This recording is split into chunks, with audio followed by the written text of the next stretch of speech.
So guys, कैसे हो आप लोग। I welcome you again on my YouTube channel हमारा झारखंड। जैसा कि आप देख पा रहे हो, और आज का जो मेरा लेक्चर है अगेन ये बहुत इंपॉर्टेंट है because we have started Indian polity and constitution. So आज का हमारा ये जो लेक्चर है ये दूसरा लेक्चर है। हमने पिछले लेक्चर में क्या पढ़ा था? हमने पढ़ा था द कंपनी रूल। आज हम पढ़ने वाले हैं crown rule. So before starting मैं आप लोग को बता दूं कि मैंने बोला था कि हम एम लक्ष्मीकांत को कवर करने वाले हैं इंडियन पॉलिटी एंड कॉन्स्टिट्यूशन के लिए, क्योंकि उससे अच्छी किताब नहीं है। मैं एम लक्ष्मीकांत का एक एक चैप्टर आपको पढ़ाने वाला हूं। तो जिन लोगों ने भी मेरा पहला वीडियो नहीं देखा, आप पहले उसको जाके देखो। बिकॉज देखो, एक क्रोनोलॉजी में पढ़ना बहुत जरूरी है। बिकॉज जब आप क्रोनोलॉजी में पढ़ते हो ना, तो आपको चीज़ें लंबे समय तक याद रहती है, आपको समझ में आता है कि हाँ पूरा कहानी चला कैसे है। ठीक है। सो जिन लोगों ने भी पहला लेक्चर नहीं देखा इंडियन पॉलिटी कॉन्स्टिट्यूशन का, वो जाके पहले पहला लेक्चर देखें। और जिन लोगों को इस लेक्चर का नोट्स चाहिए वो मेरे टेलीग्राम चैनल को ज्वाइन करें। ठीक है, आपको सारा नोट्स वहीं प्रोवाइड होगा। सो मैं उम्मीद भी कर रहा हूँ कि आप लोग घर पर अच्छी से पढ़ाई कर रहे होंगे। And those who are new to my channel, who are preparing for any state PCS, IAS, IPS, UPSC और specially for Jharkhand, they can join my channel. और चैनल नेम इज हमारा Jharkhand and this is me your mentor and guide. So अभी हमारा series चल रहा है। हम अभी इंडियन पॉलिटी एंड कॉन्स्टिट्यूशन पढ़ रहे हैं, जैसा कि आप देख पा रहे हो। और इंडियन पॉलिटी एंड कॉन्स्टिट्यूशन में भी जो पार्ट 1 का कॉन्स्टिट्यूशनल फ्रेमवर्क है, उसका जो चैप्टर 1 है हिस्टोरिकल बैकग्राउंड, ऐतिहासिक पृष्ठभूमि, हम उसको देख रहे थे। उसमें दो चीज़ें थी, दो टाइम पीरियड में उसको इस टॉपिक को बांटा गया था, हिस्टोरिकल बैकग्राउंड को, the company rule and the crown rule. हमने कंपनी रूल पढ़ लिया था जो कि 1773 से 1858 तक था। आज हम क्राउन रूल को देखने वाले हैं। आज हम 1858 टू 1947 का जो टाइम पीरियड है उसको कवर करने वाले हैं। सो देखिए, मैं चाहता हूं कि मेरे लेक्चर को देखने के बाद आप बस एक बार एम लक्ष्मीकांत को ऊपर से पढ़ जाना, आपको एक बार रीडिंग लगा लेनी है। मैं यहाँ चीज़ों को बहुत विस्तार से बताने वाला हूँ और बता भी रहा हूँ। I hope I am doing justice to all of you and to the topic also. और जिन लोगों को स्टिल अगर कोई डाउट है, they can ask me in comment. So आइए, ये सब चीज़ें हम पिछले वीडियो में देख चुके थे। आज हम जो स्टार्ट करने वाले हैं द क्राउन रूल से। यहाँ से आज हम पढ़ने वाले हैं। सो आप एक बात पहले समझो, ये नाम जो है चैप्टर का हिस्टोरिकल बैकग्राउंड, ऐसा क्यों है और हम कर क्या रहे थे? इस चैप्टर को पढ़ने का मोटिव था क्या? इस चैप्टर को पढ़ने का व्हाट वाज द मोटिव? देखिए, मैंने शुरू में से ही बोला था,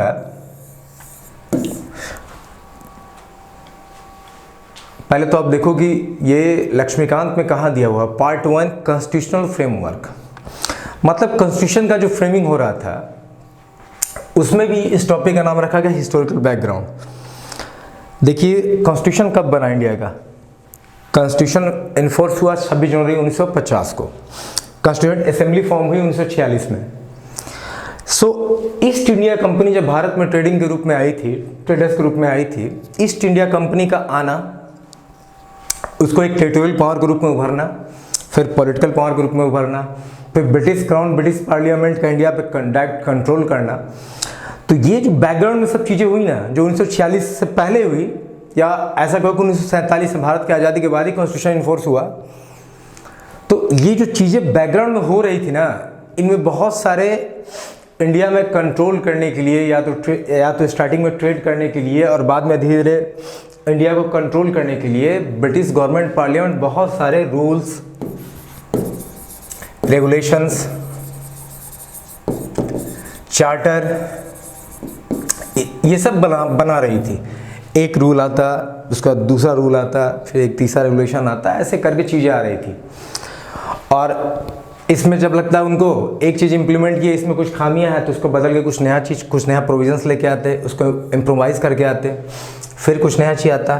तो ये जितने भी रूल्स, रेगुलेशन, चार्टर सब आ रहे थे ना, ये वो बना क्यों रहे थे? ब्रिटिश क्राउन बना रहे थे कि हम इंडिया पे अच्छे शासन कर सके, उसको कंट्रोल कर सके। तो देखो, बहुत सारी ऐसी चीज़ें थी ना, बहुत सारी चीज़ें तो ब्रिटिश सरकार की खराब थी, क्योंकि वो इंडिया को कहीं ना कहीं लोगों को एक तरह से एक्सप्लॉइट करने के लिए बनाया जा रहा था। कि बहुत सारी चीज़ें अच्छी थी, जो गवर्नेंस पॉइंट ऑफ व्यू से अच्छा था। तो ऐसे बहुत सारे रूल्स, रेगुलेशन, चार्टर्स बने जिसमें कुछ प्रोविजंस ऐसे भी थे जिसने हमारे इंडियन गवर्नमेंट का जो लीगल सिस्टम का जो फ्रेमवर्क है ना, उसको सेपअप करने में बहुत मदद किया। ठीक है, तो हमारे कॉन्स्टिट्यूशन में बहुत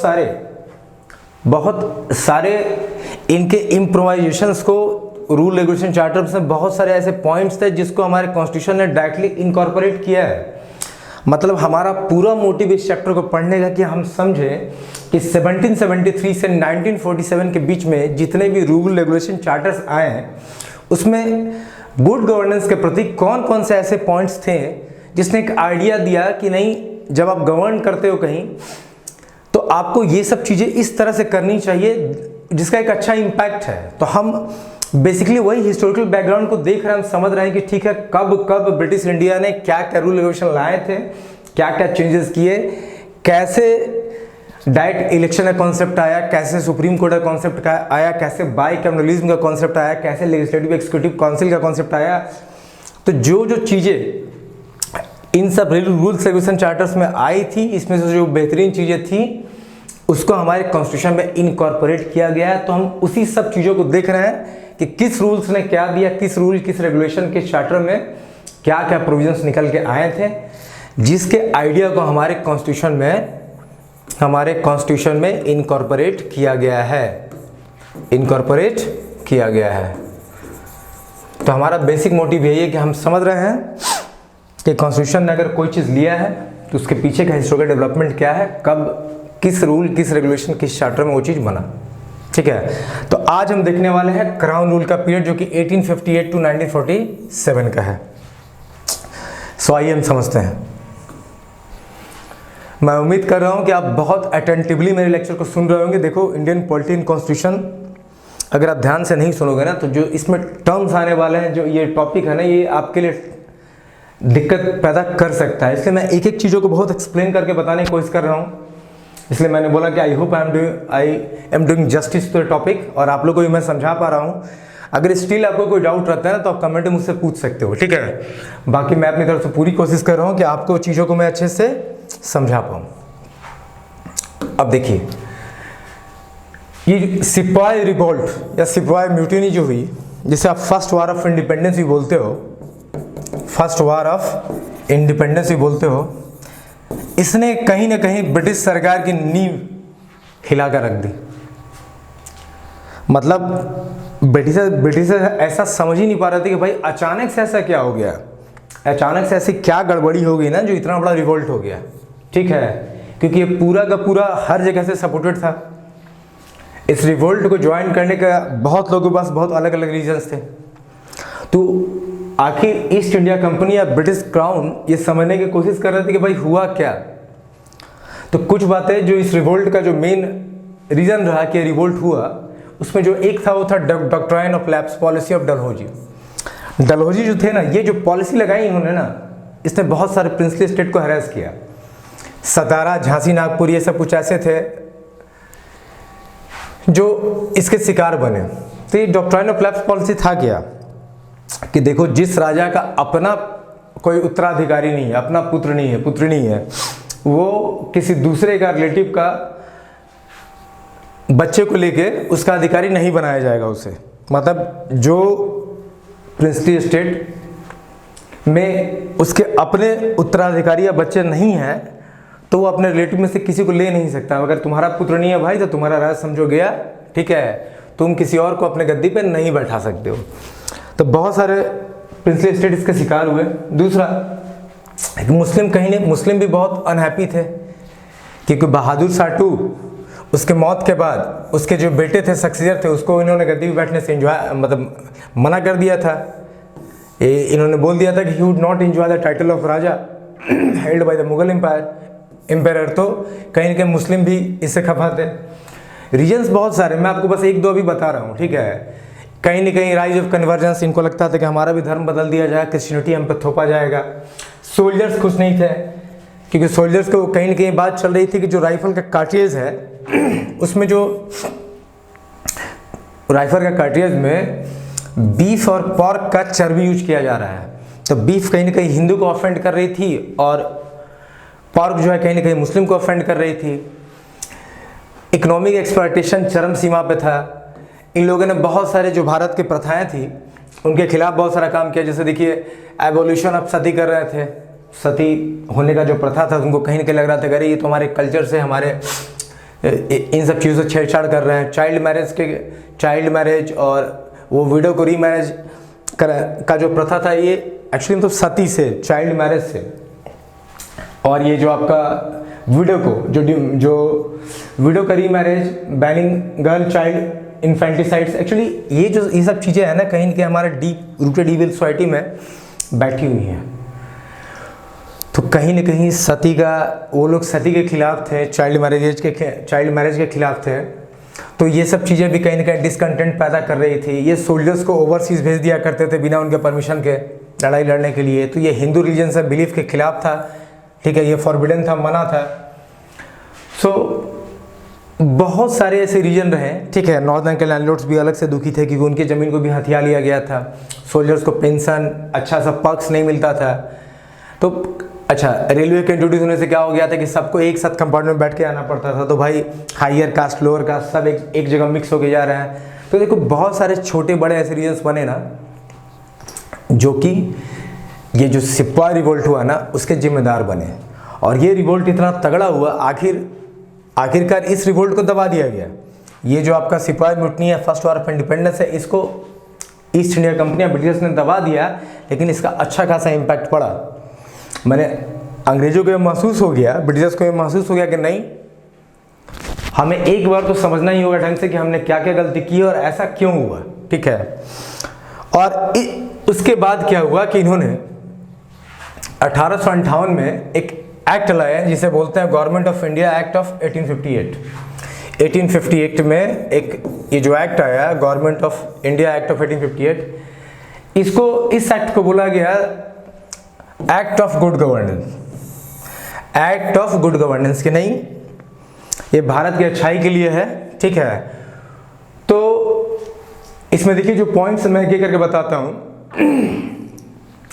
ये जो रिवोल्ट ऑफ 1857 हुआ, इसके बाद इस एक्ट को लाया गया, ठीक है। इस एक्ट को हम बोलते हैं एक्ट ऑफ गुड गवर्नेंस भी बोला जाता है। इस एक्ट के आने से क्या हुआ कि it abolish the east India company. देखो ये जो चीज हुई, ये जो रिवोल्ट हुआ, तो इसका जिम्मेदार किसी न किसी को तो ठहराना ही था। तो भारत में कौन थी? ईस्ट इंडिया कंपनी, क्योंकि ब्रिटिशर्स कहाँ थे, ब्रिटिश क्राउन कहाँ था, वो तो ब्रिटेन में था। तो इन्होंने सारा का सारा बिल जो था ना कि ईस्ट इंडिया पे फाड़ दिया कि नहीं तुम ही जिम्मेदार हो, तुम्हारे कारण इतना बड़ा मसाकर हुआ, रिवोल्ट हुआ, ठीक है। तो बोला ईस्ट इंडिया कंपनी को इन्होंने हटा दिया, बोला भाई ऐसा करो तुम चलो बोरिया बिस्तर बांधो और निकल चलो, ठीक है। तो इनको इंडिया से हटा दिया, ठीक है। अब जो है ब्रिटिश क्राउन डायरेक्टली कंट्रोल करेगी इंडिया को, डायरेक्टली कंट्रोल करेगी। अब ईस्ट इंडिया कंपनी को उन्होंने हटा दिया इस एक्ट के बाद, ठीक है। बोला कि नहीं तुम ही जिम्मेदार हो, तुम अपना सारा बोरिया बिस्तर लो और निकलो यहाँ से, ठीक है। सो ये चीजें हुई। अब जो ये एक्ट आया 1858 का, इसका देखिए इसमें फीचर्स क्या क्या रहे, ठीक है। So India was to be governed by and in the name of her majesty. तो भारत जो है ना, अब जो क्वीन थी, हर मैजेस्टी थी, उनके नाम से शासन किया जाएगा। India was to governed by and in the name of her majesty, उनके नाम से शासन किया जाएगा। It change the designation of governor general of India to viceroy of India. आप समझना कि गवर्नर जनरल ऑफ इंडिया की जो उपाधि थी उसको चेंज करके क्या कर दिया गया, वायसरॉय ऑफ इंडिया कर दिया गया। देखो हमने पहले क्या बात करी थी कि पहले सिर्फ गवर्नर ऑफ बंगाल था। मैं क्विक रिकैप दे रहा हूं, इसको चेंज करके किया गया गवर्नर जनरल ऑफ बंगाल। फिर इसको चेंज करके किया गया गवर्नर जनरल ऑफ इंडिया। याद आ रहा है? अब क्या कर दिया, ये गवर्नर जनरल ऑफ इंडिया को चेंज करके इन्होंने कर दिया वायसरॉय ऑफ इंडिया, ठीक है। तो पहले गवर्नर जनरल ऑफ बंगाल कौन बने? लॉर्ड वारेन हेस्टिंग, याद रखना। पहले गवर्नर जनरल ऑफ इंडिया कौन बने? Lord William Bentinck, Lord William Bentinck. अब फर्स्ट वायसरॉय ऑफ इंडिया कौन बने? तो हमारे लॉर्ड कैनिंग बने। ये तीनों नाम आप याद रखना क्योंकि एग्जाम में पूछ लिए जाते हैं, ठीक है। सो इस एक्ट में जो पहला फीचर था वो क्या था कि भाई जो इंडिया होगा, India will be govern by the name of her majesty, जो इंग्लैंड की क्वीन है उसके नाम से इसको शासन किया जाएगा। और गवर्नर जनरल ऑफ इंडिया जो है उसका चेंज करके इन्होंने बना दिया viceroy of India.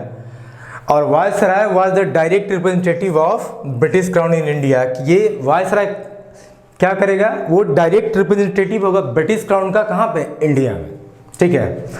It ended the double government, abolish the board of control and code of director. देखिए डबल गवर्नमेंट का जो कॉन्सेप्ट आया था डुअल गवर्नमेंट का, उसमें मैंने क्या बताया था कि एक कोर्ट ऑफ डायरेक्टर्स बने और एक बोर्ड ऑफ कंट्रोल बना। जब कोर्ट ऑफ डायरेक्टर बने और बोर्ड ऑफ कंट्रोल बना था, तो ये क्या कर रहे थे, कमर्शियल अफेयर्स को देख रहे थे, ट्रेडिंग से रिलेटेड, और ये बोर्ड ऑफ कंट्रोल बाकी सारे पॉलिटिकल अफेयर्स को मैनेज कर रहे थे। पॉलिटिकल अफेयर्स चाहे वो रेवेन्यू से रिलेटेड हो, सिविल से रिलेटेड हो, मिलिट्री से रिलेटेड हो, ये उसको मैनेज कर रहे थे। तो ये जो कॉन्सेप्ट है डुअल गवर्नमेंट का ना, इसको भी इन्होंने इस बार बैन कर दिया, ठीक है। अब हम आगे देखते हैं। अब a new office of secretary of state for India was made, vested with complete authority and control over Indian administration. अब एक नया office of secretary of state, मतलब देखिए एक सेक्रेटरी ऑफ स्टेट बनेगा, ठीक है, जिसको इंडिया का, एक्चुअली देखो हुआ क्या मैं बता रहा हूं, पहले से पूरा पढ़ लो। A new office of secretary of state for India was made, vested with complete authority and control of Indian administration. The secretary of the state was a member of British cabinet and was responsible ultimately to Britain parliament.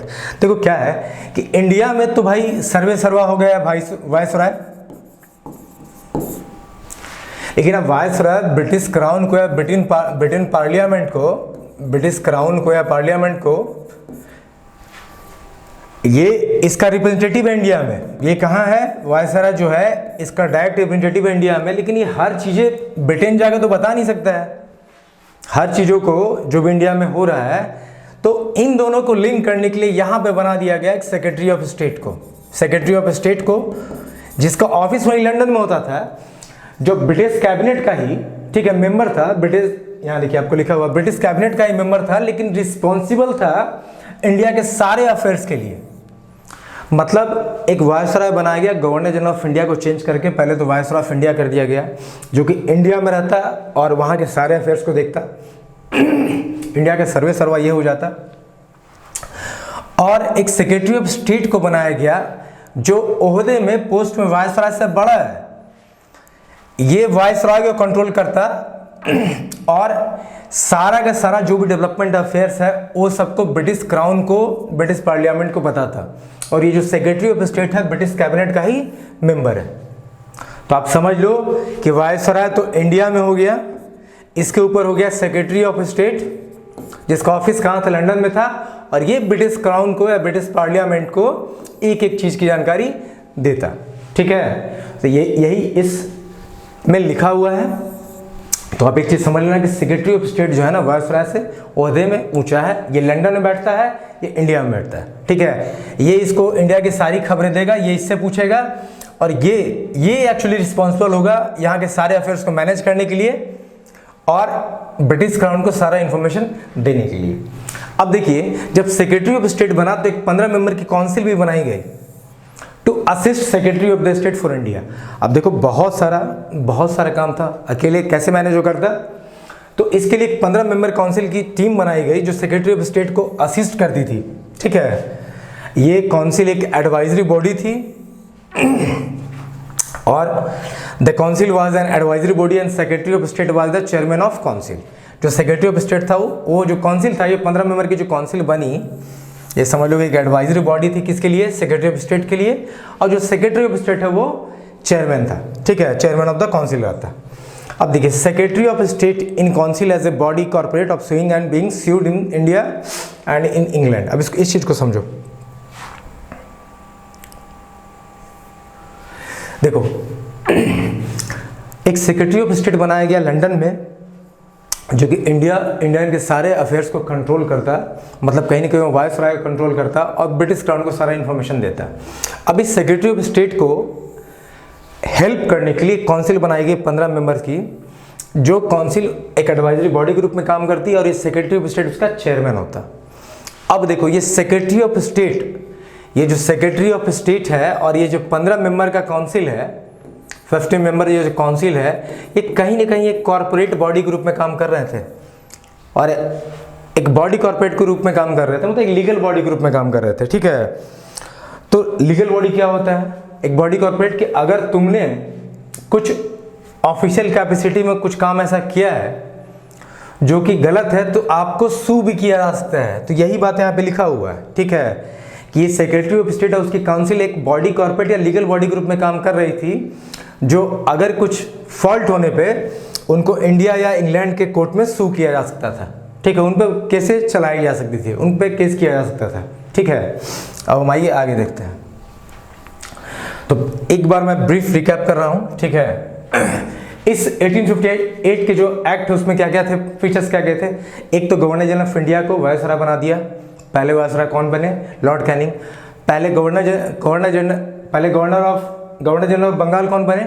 Warren Hasting. Governor general of India कौन बने? Lord William Bentinck. ये दोनों नाम याद रखना। इससे क्या हुआ कि ड्यूअल प्रोटेक्शन का ये जो ड्यूअल गवर्नमेंट का कॉन्सेप्ट था वो खत्म हो गया। ठीक है, उसके बाद एक सेक्रेटरी ऑफ स्टेट को बनाया गया जो ओहदे में वायसराय से ऊपर था, जो लंदन में बैठता था, जो कि डायरेक्ट ब्रिटिश क्राउन को, ब्रिटिश पार्लियामेंट को सारा रिपोर्ट देता था। और वायसराय जो था उससे नीचे, उसके ठीक नीचे था, लेकिन वो इंडिया में था। इस सेक्रेटरी ऑफ स्टेट को हेल्प करने के 15 मेंबर की काउंसिल बनाई गई। ये काउंसिल उसको एक एडवाइजरी बॉडी के रूप में काम करती थी और ये काउंसिल और ये सेक्रेटरी ऑफ स्टेट मिलकर एक लीगल बॉडी या बॉडी कॉर्पोरेट बनाते हैं। मतलब अगर उन्होंने कुछ काम में गड़बड़ी की तो उन पर मुकदमा भी चलाया जा सकता था। तो ये 1858 का एक्ट था। अब आप देखो Indian council act of 1861। The Indian council act of 1861 is an important landmark in the constitution and political history of India. आइए हम देखते हैं कि ये जो 1861 का एक्ट है इसके फीचर्स क्या क्या थे। Some Indians were to be nominated as non-official member of Viceroy Legislative Council। देखिए एक्चुअली बात यह थी ना कि ब्रिटिशर्स इस चीज़ों को समझ रहे थे कि भाई इतना बड़ा रिवोल्ट हुआ, हमने एक्ट बनाया, लेकिन इस तरह का चीज़ फिर दोबारा ना हो, इसके लिए क्या करें? अगर हमको इंडिया पर रूल करना है तो कहीं ना कहीं इंडियंस को भी हमको अपने ये जो रूलिंग सिस्टम है इसमें कहीं ना कहीं उनकी भी भागीदारी देनी होगी। ठीक है, उनको भी अपने साथ जोड़ना होगा, तभी हम सब चीज़ों को समझ पाएंगे और एक अच्छा, मतलब अच्छे से हम रूल कर पाएंगे। ठीक है, ताकि दोबारा ऐसा प्रॉब्लम ना हो। जैसे देखो आप 1857 में जो रिवॉल्ट हुआ उसके बाद क्या हुआ कि जितने प्रिंसली स्टेट थे उनको बोल दिया गया कि नहीं भाई ठीक है, आप जैसे रूल कर रहे हो सब रूल करो। ठीक है, क्योंकि लॉर्ड डलहौजी का जो डॉक्ट्राइन ऑफ लैप्स है उससे तो बहुत सारा इन्होंने प्रोविंसेस को एनेक्स ही कर लिया था। तो इनको लगा कि नहीं, अब हमें धीरे धीरे इंडियंस को भी अपना ये जो सिस्टम हम बना रहे हैं गवर्निंग सिस्टम, इसमें भागीदारी उनकी बढ़ानी चाहिए, उनको भी जोड़ना चाहिए कहीं ना कहीं। तो अब ये जो 1861 का जो एक्ट आया उसमें क्या हुआ देखो कि some Indians were to be nominated as non official member of viceroy legislative council. पहले तो आप ये जान रहे हो कि वायसराय का दो काउंसिल था, एक था लेजिस्लेटिव काउंसिल और दूसरा था एग्जीक्यूटिव काउंसिल। तो यहां अभी लेजिस्लेटिव काउंसिल की बात हो रही है, एग्जीक्यूटिव काउंसिल की बात नहीं हो रही। आप ध्यान रखना कि कुछ इंडियंस को नॉमिनेट किया जाए as non official member of viceroy legislative council. अब ये नॉन ऑफिशियल मेंबर क्या हो गया? देखिए दो तरह के मेंबर होते थे, एक होते थे ऑफिशियल और एक होते थे नॉन ऑफिशियल। तो जो डायरेक्टली ब्रिटेन से चुन के आते थे, जिसे ब्रिटिश क्राउन सेलेक्ट करती थी, ब्रिटेन की गवर्नमेंट सेलेक्ट करती थी, और जो बाहर से लोग आते थे वो ऑफिशियल मेंबर थे।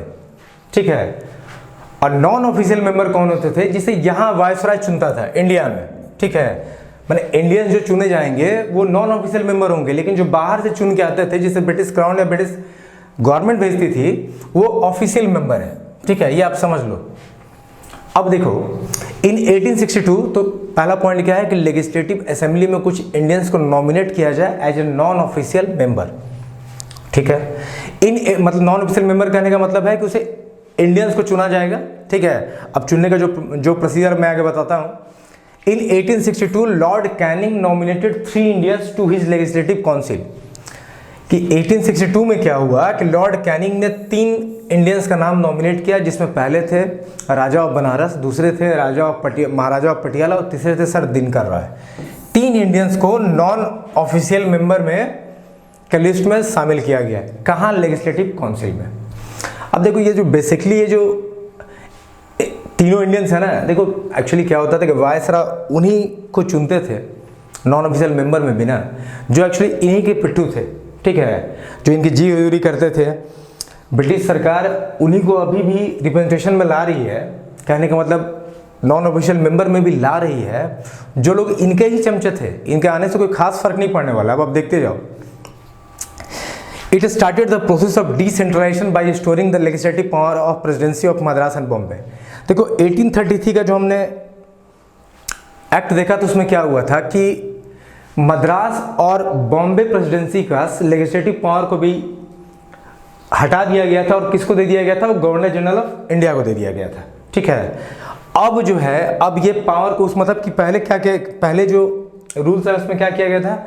सेंट्रलाइजेशन ऑफ पावर किया जा रहा था कि भाई देखो ये बंगाल प्रेसिडेंसी है, मद्रास है, बॉम्बे है, तो इन दोनों का लेजिस्लेटिव पावर उठा के भी बंगाल पे शिफ्ट कर दिया। लेकिन अब जो है डिसेंट्रलाइजेशन हम फिर से कर रहे हैं। ये डिसेंट्रलाइजेशन कर रहे हैं, इन्होंने फिर से मद्रास और बॉम्बे प्रेसिडेंसी की लेजिस्लेटिव पावर को रिस्टोर कर दिया कि नहीं, हाँ ठीक है, तुम अभी भी कानून बना सकते हो, ठीक है। ये बात अब डिसेंट्रलाइजेशन इन्होंने चालू किया है। और लॉर्ड कैनिंग ने लेजिस्लेटिव काउंसिल में 3 लोगों को नॉमिनेट किया as a non official member. Non official मतलब जिसे जो इंडियंस हैं जिन्हें यहाँ चुना गया है, ऑफिशियल होंगे जो ब्रिटिश क्राउन से चुन के आएंगे, ठीक है। ये बेसिकली वही लोग थे जो इनके चमचे थे, ठीक है। इससे कुछ खास फर्क पड़ने नहीं वाला अभी। अब देखो चौथा पॉइंट। अब एक बात ये भी आई कि establish new legislative council for Bengal, north western provinces, Punjab, कि भाई 3 जगह नए लेजिस्लेटिव काउंसिल बनाया जाए, जिसमें एक बंगाल है जो 1862 में बना, इसके बाद बनने में काफ़ी वक्त लगा। नॉर्थ वेस्टर्न प्रोविंसेस में 1868 में बना और पंजाब में 1897 में बना। तो कहीं ना कहीं ब्रिटिश सरकार चाह रही थी कि नहीं ठीक है, इंडियंस को भी जोड़ो अपने सिस्टम में, उनकी भागीदारी होनी चाहिए, ताकि उनको भी लगे कि नहीं वो भी सिस्टम का एक पार्ट है। पर देखो जोड़ेगा लेजिस्लेटिव काउंसिल में नॉन ऑफिशियल मेंबर के रूप में। और भी किसको लिया जा रहा है? जो ब्रिटिश के हर फैसले में हाँ में हाँ बोलने वाले हैं, जो उनके एग्जैक्टली चमचे हैं। जैसे राजा ऑफ बनारस थे, महाराजा ऑफ पटियाला सर दिनकर, चुन कौन रहा है? वायसराय खुद अपने मन से चुन रहा है। अब आप देखो, it also gave recognition to the portfolio system introduced by Lord Canning in 1859। देखो, under system a member of the viceroy council was made in charge of one or more department of the. देखो अब ना portfolio system introduce हो रहा है। Portfolio system क्या है? जैसे हमारे कैबिनेट में क्या है, जैसे हमारा अभी फाइनेंस मिनिस्ट्री कोई देख रहा है, होम मिनिस्ट्री कोई देख रहा है, जैसे निर्मला सीतारमण अभी हमारी फाइनेंस मिनिस्टर है। तो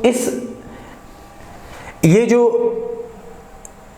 पोर्टफोलियो सिस्टम, इसमें क्या होता था ना कि कैबिनेट का एक मिनिस्टर को एक डिपार्टमेंट दे दिया जाता था कि भाई ठीक है, फाइनेंस मिनिस्ट्री आपका है तो फाइनेंस मिनिस्ट्री से रिलेटेड सारे डिसीजन आप ले सकते हो, हाँ जो बड़े डिसीजन होंगे उसी में आपको कंसल्ट करना होगा।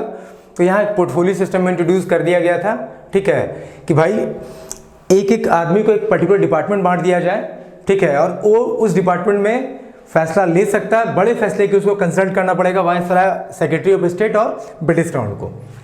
तो एक पोर्टफोलियो सिस्टम का कॉन्सेप्ट भी यहाँ इंट्रोड्यूस किया गया था। इसके अलावा it empowered the viceroy to issue ordinance without the concurrence of the legislative council during an emergency. अब देखो, वायसराय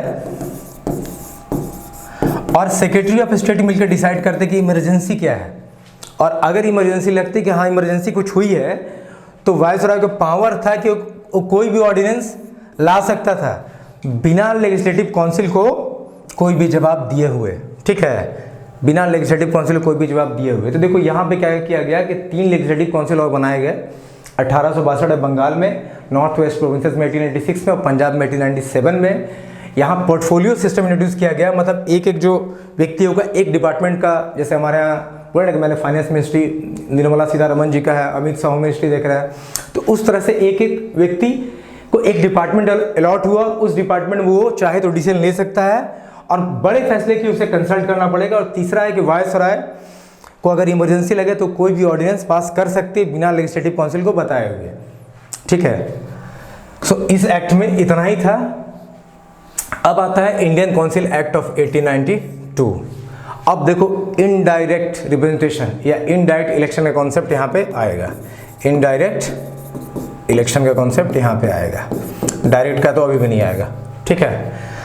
अब देखो जैसे मैंने वहाँ बोला था कि non official member increased in central provincial legislative council, वहाँ क्या किया गया था कि नॉन ऑफिशियल मेंबर को लॉर्ड कैनिंग ने 3 नॉन ऑफिशियल मेंबर को जोड़ा था लेजिस्लेटिव काउंसिल में। अब देखो central and provincial legislative council में नॉन ऑफिशियल मेंबर की संख्या को बढ़ाई जाने लगी, ठीक है, इनकी तादाद बढ़ाई जाने लगी। अब it increase the function of, अब देखो सेंट्रल लेजिस्लेटिव काउंसिल अब प्रोविंशियल का भी जो भी लेजिस्लेटिव काउंसिल था, ये दोनों में नॉन ऑफिशियल मेंबर को बढ़ाया जाने लगा, लेकिन अभी भी मेजोरिटी किसकी है, मेजोरिटी ऑफिशियल की है। तो ये बस नाम के ही है मेजोरिटी। जैसे आप देख लो, मान लो ये सेंट्रल लेजिस्लेटिव काउंसिल है, इसमें 50 मेंबर है, तो 40 यहाँ रहेंगे ऑफिशियल और 10 मान लो रहेंगे नॉन ऑफिशियल।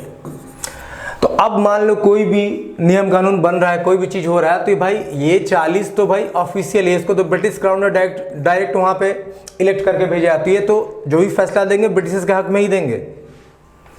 अब ये 10 भी हैं, तो ये 10 वैसे हैं जिसको खुद यहीं के वायसराय ने चुना है, जो इनके चमचे ये वही राजे रजवाड़े हैं जो इनको हर बात में हाँ मिलाते हैं।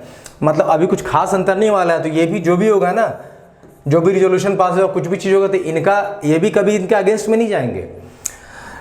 तो इसी कॉन्सेप्ट को लेके कि भाई नॉन ऑफिशियल मेंबर को इंक्रीज किया जाए सेंट्रल प्रोविंशियल लेजिस्लेटिव काउंसिल में। देखो धीरे धीरे आगे क्या होता है।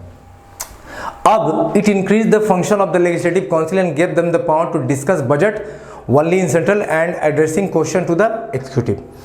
देखो ब्रिटेन में बजट का जो कॉन्सेप्ट है ना 1860 में आया। ब्रिटेन में बजट का जो कॉन्सेप्ट है 1860 में आया था, ठीक है। और अभी भी जो बजट की बात हो रही है, तो बजट सिर्फ सेंट्रल के लिए आ रहा है, प्रोविंशियल में कोई बजट का कॉन्सेप्ट अभी नहीं है, ठीक है। ये जो भी बजट आ रहा है सेंट्रल के लिए आ रहा है। तो इसमें ये बोला गया कि उनका थोड़ा सा और जो पावर को, फंक्शन को थोड़ा सा और बढ़ाया गया, ठीक है, कि उनको बजट को डिस्कस करने का, ठीक है, और एग्जीक्यूटिव से क्वेश्चन पूछने का अधिकार मिला। तो देखो ये जो नॉन ऑफिशियल मेंबर है ना, यही तो बेसिकली इंडियंस है जो चुने जा रहे हैं अभी लेजिस्लेटिव काउंसिल में।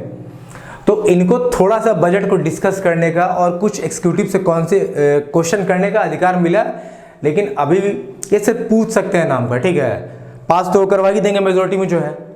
तो इस तरह से थी। और वैसे ये जो चुने भी हुए थे नॉन ऑफिशियल मेंबर जो भी चुने हुए थे, बोले ना, मैंने आपको बोला ना कि ये सब वही थे जो वायसराय के फेवरेट थे, जो ईस्ट इंडिया कंपनी के खिलाफ नहीं बोलते थे, उनके चमचे ही थे। अब देखो अब बहुत जगह से विवाद उठने लगा कि भाई नॉन ऑफिशियल मेंबर का सिलेक्शन आप क्यों कर रहे हो, ठीक है, इसमें हमें भी रिप्रेजेंटेशन चाहिए। मतलब एक्चुअली क्या है, देखो Bengal chamber of commerce, district board, municipalities, universities, zamindar associates, ये सब जितने भी थे ना, ट्रेड एसोसिएशन, ये सब मांग कर रहे थे कि भाई नॉन ऑफिशियल मेंबर में हमारे भी लोग होने चाहिए, ठीक है। और आप डायरेक्टली क्या कर रहे हो, जो जिसको आप पसंद कर रहे हो उसको आप रख ले रहे हो, तो ऐसा नहीं चलेगा। ये बातें आ रही थी। तो क्या हुआ, देखो अब जो सेंट्रल लेजिस्लेटिव काउंसिल है और प्रोविंशियल लेजिस्लेटिव काउंसिल है, इसमें जो नॉन ऑफिशियल मेंबर का रिक्रूटमेंट होगा, देखो वो कैसे अब होगा कि सेंट्रल लेजिस्लेटिव काउंसिल में जो भी रिक्रूटमेंट होगा नॉन ऑफिशियल मेंबर का, वो तो वायसराय करेगा ऑन द रिकमेंडेशन। वायसराय कर रहा था अभी तक ऑन, लेकिन अब उसको जो नाम का रिकमेंडेशन जाएगा, जो कि प्रोविंशियल लेजिस्लेटिव काउंसिल और बोर्ड चेंबर ऑफ कॉमर्स करेगा। मतलब बोर्ड चेंबर ऑफ कॉमर्स और प्रोविंशियल लेजिस्लेटिव काउंसिल जिन नामों को रिकमेंड करेगा, वायसराय अब उसी में से चुन के सेंट्रल लेजिस्लेटिव काउंसिल में उनको नॉन ऑफिशियल मेंबर के रूप में अपॉइंट करेगा। तो सेंट्रल लेजिस्लेटिव काउंसिल के लिए वायसराय उन नामों को चुनेगा जिनको बंगाल चेंबर ऑफ कॉमर्स और प्रोविंशियल लेजिस्लेटिव काउंसिल रिकमेंड करेगी। वैसे ही प्रोविंशियल लेजिस्लेटिव काउंसिल में गवर्नर जो होगा डिसाइड करता था नॉन ऑफिशियल मेंबर को, तो वो भी उन नामों को चुनेगा जिनका रिकमेंडेशन आएगा through district court, municipalities, universities, trade association, जमींदार एंड चैम्बर्स, कि ये लोग, ये जो है म्यूनसिपालिटी, यूनिवर्सिटी, डिस्ट्रिक्ट बोर्ड, जमींदार, ट्रेडर्स एसोसिएशन, ये जिनका नाम नॉमिनेट करके देंगे उन्हीं में से गवर्नर चुनेगा कि हाँ भाई ये जो होने चाहिए इनको नॉन ऑफिशियल मेंबर के रूप में अपॉइंट करना चाहिए। मतलब देखो अब धीरे धीरे रिप्रेजेंटेशन जो है ना सबको मिल रहा है, ठीक है, कि भाई चाहे बंगाल चैम्बर ऑफ कॉमर्स हो, चाहे यूनिवर्सिटीज़ का हो, चाहे म्यूनसिपालिटी का हो, चाहे जमींदार्स का हो, चाहे ट्रेड एसोसिएशन हो, अब सबको कहीं ना कहीं अब देखो इन लोग कैसे आपस में किसको सेलेक्ट कर रहे हैं, हो सकता है ये कुछ चुनाव करवा कर रहे हो या वोटिंग करके कर रहे हो, लेकिन अब हर जगह से लोग नॉन ऑफिशियल मेंबर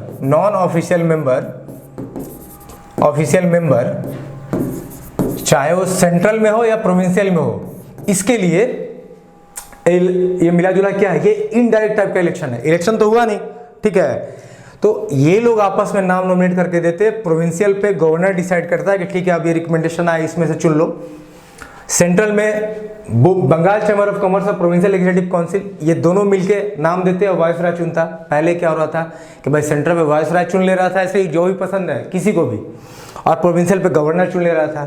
पहले सेंट्रल पे वायसराय जो था नॉन ऑफिशियल मेंबर को सेलेक्ट कर लेता था और प्रोविंशियल पे क्या करता था, गवर्नर कर लेता था, ठीक है।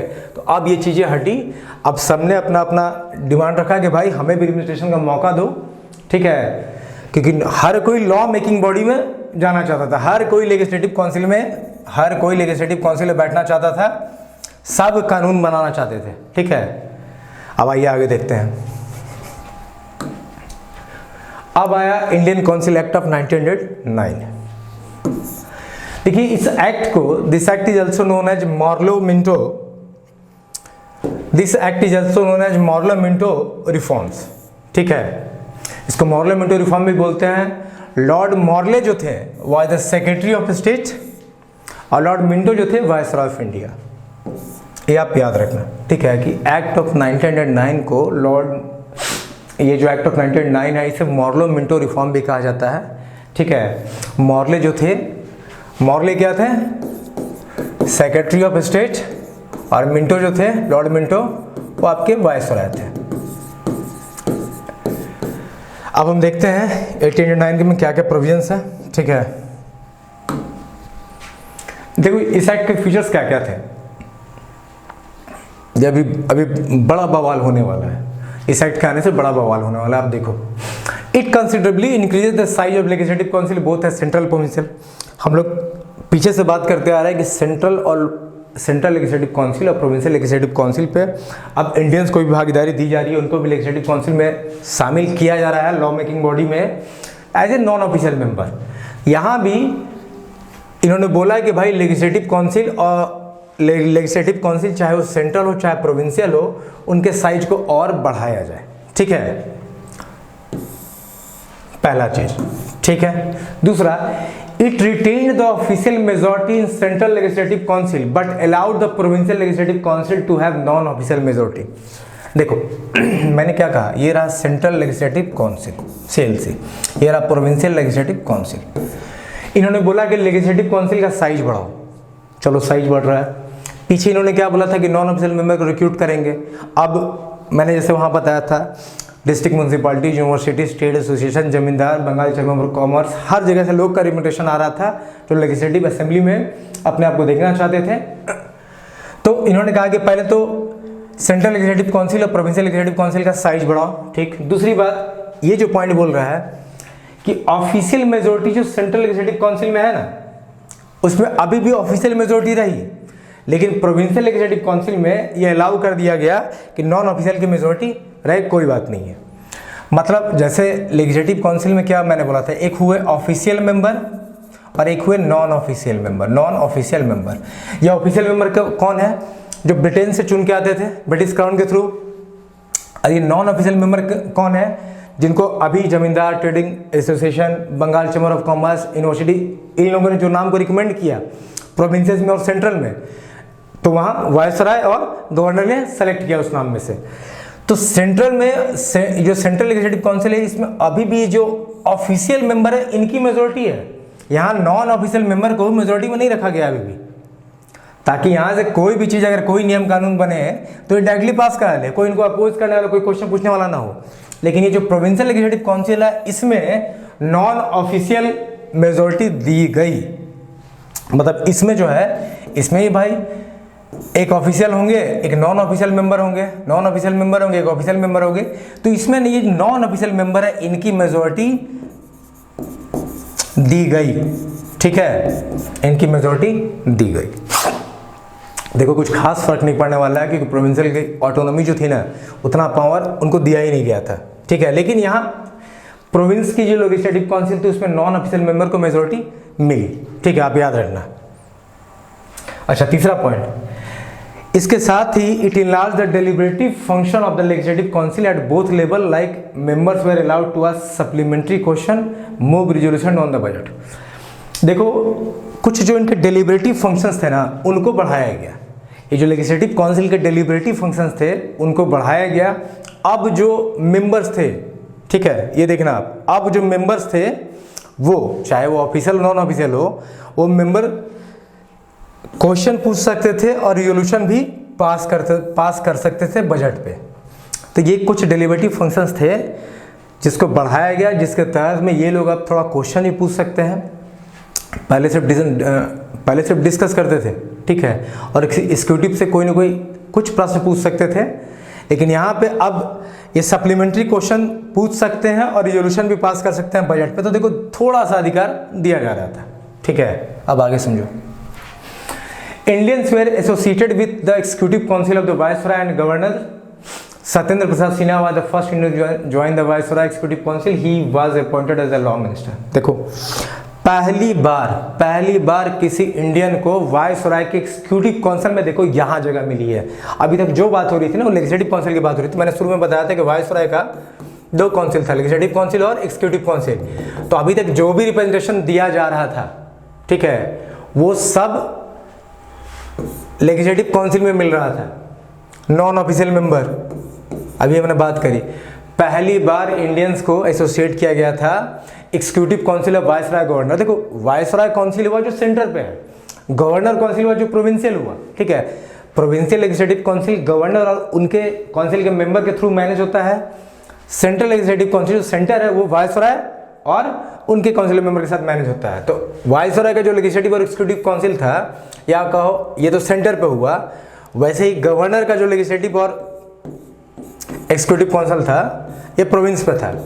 तो पहली बार, ठीक है, वायसरॉय के एग्जीक्यूटिव काउंसिल में यहाँ पर किसी इंडियन को जगह मिली थी, और जो फर्स्ट इंडियन थे to be in that executive council was Satyendra Prasad Sinha, जिन्हें की लॉ मिनिस्टर भी अपॉइंट किया गया था।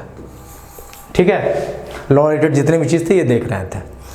अब ये जो एक्ट थी ना, ये बहुत बड़ा बवाल लेके आई थी। ये मतलब अब जो है ना, एक्चुअली ब्रिटिश सरकार ने अपना दूसरा चेहरा जो होता है ना, दूसरा पहलू, कि भाई देखो हम किस तरह के हैं, कितने क्रूएल हैं, अब आपको दिखेगा। यहाँ पे आया कम्युनलिज्म का पहला बीज, introduction of communal representation for Muslim by accepting the concept of separate electorate. Under this the Muslim member were to be elected only by Muslim voters. अब देखो 1909 का ये जो एक्ट है, ये जो एक्ट है आपका मॉर्लो मिंटो रिफॉर्म, ये जो है, ये इसी ने भारत में पहली बार, ठीक ना, जातिवाद की जो बीज बोई ना, उसको क्या कहते हो, रिलीजनिज्म जो इसको बोल रहे हो, सेपरेट इलेक्टोरेट का कॉन्सेप्ट दिया, सेपरेट इलेक्टोरेट का। ये स्टार्ट हुआ भारत को बांटने की कहानी, ये डिवाइड एंड रूल पॉलिसी का ये जो पहला बीज है ना, यहाँ देखो बोया गया। इसमें क्या बोला गया कि हम सेपरेट इलेक्टोरेट का कॉन्सेप्ट ला रहे हैं मुस्लिम के लिए। ठीक है, मतलब अगर किसी एरिया से कोई एक मुस्लिम खड़ा होता है तो उस एरिया का मुस्लिम इसको सिर्फ वोट कर सकते हैं। अरे एक एरिया में तो हिंदू भी रहते हैं, क्रिश्चियन भी रहते हैं, सिख भी रहते हैं, लेकिन अगर कोई मुस्लिम रिप्रेजेंटेटिव खड़ा हुआ किसी चीज में तो उसको सिर्फ और सिर्फ मुस्लिम ही वोट करेंगे। This is the concept of separate electorate. तो ये जो कम्युनलिज्म की जो शुरुआत हुई है ना, thus this act legalize communalism and lord Minto came to be known as the father of communal electorate. तो ये जो भारत में ये जो कम्युनल इलेक्टोरेट की जो शुरुआत हुई है ना, ये 1909 के एक्ट से स्टार्ट हुई है, और लॉर्ड मिंटो को फादर ऑफ कम्युनल इलेक्टोरेट भी बोलते हैं। ये रहे हमारे मिंटो साहब, ठीक है, अब देख लो, भारत के फादर ऑफ कम्युनल इलेक्टोरेट इन्हीं को कहा जाता है, क्योंकि पहली बार इस एक्ट में एक सेपरेट इलेक्टोरेट की बात की गई थी, जिसमें मुस्लिम के लिए सेपरेट इलेक्टोरेट लाया गया था।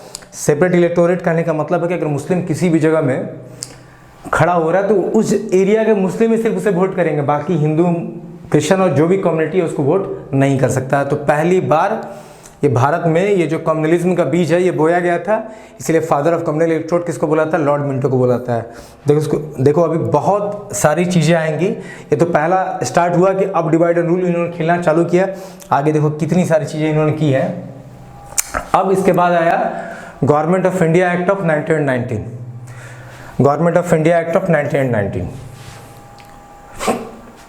देखिए इस एक्ट को ना मोंटेग्यू चेम्सफोर्ड रिफॉर्म बोलते हैं, जैसे उसे मॉर्लेमेंटो बोले, इसे मोंटेग्यू चेम्सफोर्ड रिफॉर्म बोलते हैं।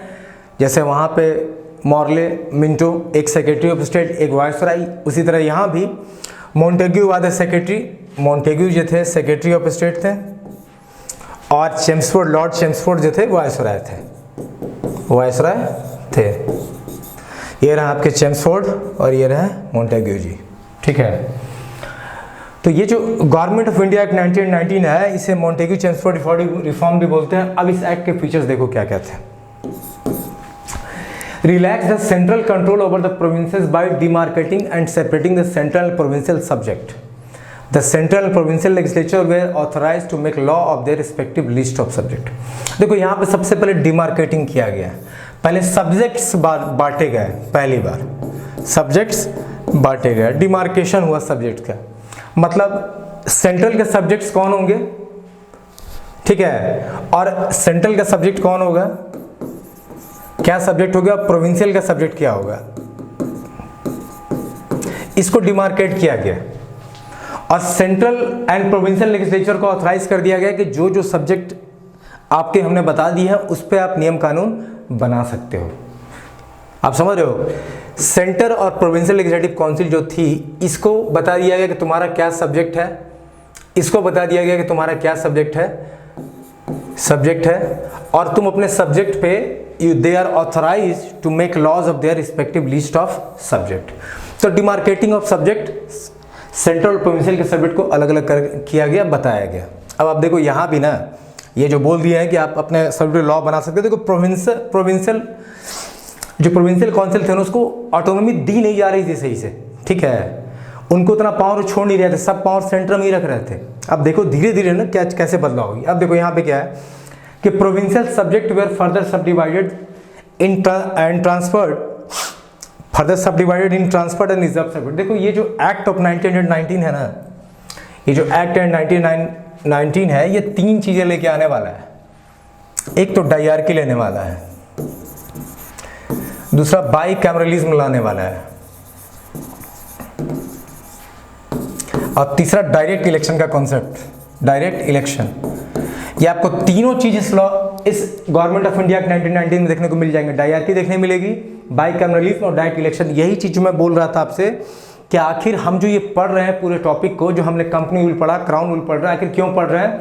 क्योंकि हम ये जानना चाह रहे हैं कि क्या क्या चीज़ हमारे कॉन्स्टिट्यूशन में इनकॉर्पोरेट हुआ है, वो कहाँ कहाँ से हुआ। तो ये जो गवर्नमेंट ऑफ इंडिया एक्ट 1919 है ना, इससे तीन कॉन्सेप्ट निकल के आ रहे हैं, डायरेक्ट इलेक्शन का, डायरकी का और बाई कैमरलिज्म का। तो ऐसा नहीं कि हमने सब कुछ को ले ही लिया, जो सूटेबल था उसको हमने लिया, ठीक है। अब देखो हम जो पॉइंट बता रहे थे, मैंने क्या कहा कि यहाँ सेंट्रल और प्रोविंशियल सब्जेक्ट को डिमार्केट किया गया, अलग अलग किया गया, उनको बोल दिया गया कि आप अपने सब्जेक्ट पे नियम कानून बना सकते हो। प्रोविंशियल सब्जेक्ट को फिर डिवाइड किया इन्होंने किस पे, ट्रांसफर्ड में और रिजर्व्ड में। मतलब देखो पहले तो सब्जेक्ट बता दिए कि सेंट्रल का सब्जेक्ट तुम्हारा ये है, प्रोविंशियल का ये है।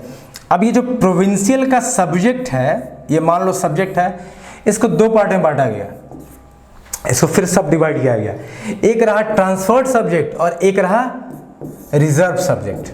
अब देखते हैं आगे, अब आएगी डायरकी कॉन्सेप्ट। अब देखो ट्रांसफर्ड सब्जेक्ट क्या थे वो समझो। जो भी ट्रांसफर सब्जेक्ट थे उसमें प्रोविंशियल काउंसिल है या जो उसके गवर्नर है वो डायरेक्टली रिस्पॉन्सिबल है, वो एडमिनिस्टर करेंगे। देखो transferred subjects were administered by governor with the aid of minister responsible to the legislative council. तो जैसे प्रोविंशियल में बता दिया गया कि देखो ये तुम्हारा ट्रांसफर्ड सब्जेक्ट का लिस्ट है, ये तुम्हारा रिजर्व सब्जेक्ट का लिस्ट है, तो जो भी ट्रांसफर्ड सब्जेक्ट का लिस्ट है उसको कौन एडमिनिस्टर करेगा? गवर्नर और उसका काउंसिल उस पर नियम कानून बनाने के लिए फ्री है। तो ट्रांसफर्ड सब्जेक्ट्स में क्या क्या थे? एजुकेशन था, एग्रीकल्चर था, पब्लिक वर्क्स था, फिशरीज था, सैनिटेशन था, मेडिकल था। लेकिन रिजर्व सब्जेक्ट में क्या थे? अब रिजर्व सब्जेक्ट जो था ना कि administered by governor and his executive council without being responsible to the legislative council. ये देखो, इस बात को समझो। देखो, इन्होंने बोल तो दिया प्रोविंस को कि भाई तुम्हारे भी सब्जेक्ट्स हमने डिसाइड कर दिए हैं, लेकिन उसके सब्जेक्ट को दो भागों में बांट दिया, एक तो ट्रांसफर्ड, एक रिजर्व्ड। ये जो ट्रांसफर्ड था इसको तो भाई जो भी इस सब्जेक्ट पे नियम कानून बनेंगे उसको गवर्नर उसके काउंसिल बनाएंगे और लेजिस्लेटिव काउंसिल के लिए रिस्पॉन्सिबल होंगे, जवाबदेह होंगे, लेजिस्लेटिव काउंसिल को बताएंगे भाई ऐसा कानून क्यों बनाया गया। ठीक है, they were responsible to the legislative council. लेकिन रिजर्व्ड सब्जेक्ट में क्या था कि इसका जो भी नियम कानून इसमें बनेगा इन सब्जेक्ट्स पे, ये गवर्नर और इसका एग्जीक्यूटिव काउंसिल बनाएगा तो सही, लेकिन without being responsible to the legislative council, लेकिन जवाबदेह नहीं होगा लेजिस्लेटिव काउंसिल को। असल में देखो, ये जो था ना एक तरह का ड्रामा था, मैं आपको बता रहा हूँ। क्योंकि देखो ये जो प्रोविंशियल काउंसिल था ना उसको बोल तो रहे थे कि हम आपको पावर बढ़ा रहे हैं, दे रहे हैं, लेकिन ऑटोनॉमी दे नहीं रहे थे। देखो अभी भी ट्रांसफर्ड में कैसे सब्जेक्ट रखेगा? Education, agriculture, public work, fishery, sanitation, मतलब जितने भी बेकार तरह के सब्जेक्ट्स हैं ना जहाँ नियम कानून तुम बना लो कोई फर्क नहीं पड़ने वाला, वो सारे सब्जेक्ट को डाल दिया गया ट्रांसफर्ड में। और जो मेन अच्छे सब्जेक्ट थे उस सबको लाया गया किसमें? रिजर्व लिस्ट में। जैसे आप देखो police, administration of justice, land revenue. तो ये जो टॉपिक, ये जो सब्जेक्ट्स थे ना, जो मेन सब्जेक्ट्स थे उसमें अभी भी कंट्रोल सेंट्रल का ही था, अभी भी कंट्रोल सेंट्रल का ही था। ठीक है, लेकिन यहाँ पे उन्होंने बोल दिया कि नहीं भाई ठीक है, तुम प्रोविंशियल ऑटोनॉमी बोल रहे हो, तो सब्जेक्ट डिवाइड करके हमने तुम्हें दे दिया है ट्रांसफर्ड, एक रिजर्व। ट्रांसफर्ड पे गवर्नर अपने मिनिस्टर के थ्रू, एग्जीक्यूटिव काउंसिल के थ्रू उसको बना तो सकता है, लेकिन लेजिस्लेटिव काउंसिल के लिए वो रिस्पॉन्सिबल होगा जो भी नियम कानून बनेंगे। लेकिन रिजर्व साइड पे जो भी डिसीजन होगा ना वो गवर्नर उसके एग्जीक्यूटिव काउंसिल ऐसे ही ले लेंगे without being responsible to the legislative council. ठीक है, तो यही था, this was the concept of dyarchy. देखो डायरकी जो है ना ग्रीक वर्ड से बना है,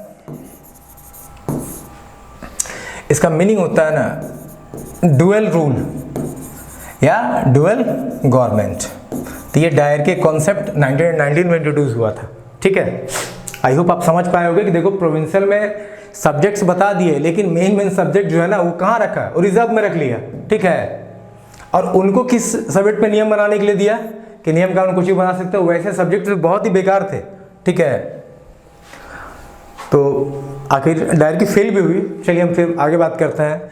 इस एक्ट में मैंने क्या क्या बोला था कि तीन चीज, डायरकी, बाइकैमरलिज्म और डायरेक्ट इलेक्शंस। ठीक है, ये तीनों 1919 के जो एक्ट है इसमें आपको देखने को मिलेंगे।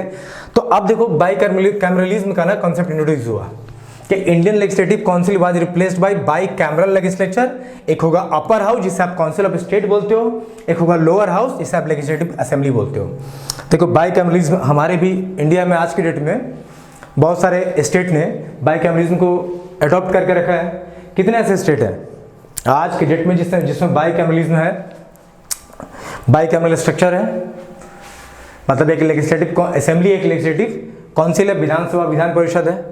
देखो कुछ दिन पहले तक 7 थे, जहाँ ये मैं आज के कंटेक्स्ट में बात कर रहा हूँ, जहाँ इंडिया में जिस स्टेट में बाइकैमरलिज्म था, मुझे जो याद है महाराष्ट्र, यूपी, बिहार, तेलंगाना, कर्नाटका, आंध्र प्रदेश और जम्मू एंड कश्मीर।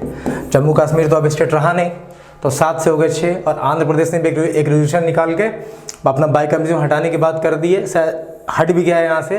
तो आज के डेट में इंडिया में 5 ऐसे स्टेट हैं जिनका बाइकैमरल स्ट्रक्चर है, महाराष्ट्र, यूपी, बिहार, तेलंगाना और कर्नाटका।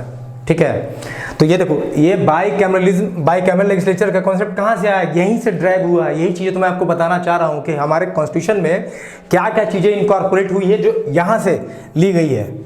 एक ये जो बाइकैमरल स्ट्रक्चर है वो देखो यहाँ से इंडियन एक्ट 1919 से लिया गया, गवर्नमेंट ऑफ इंडिया एक्ट 1919 से लिया गया है।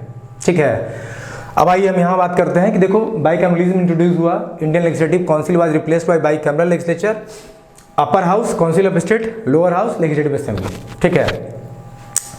अब देखो डायरेक्ट इलेक्शन, इस पर अभी मैं बात करूंगा।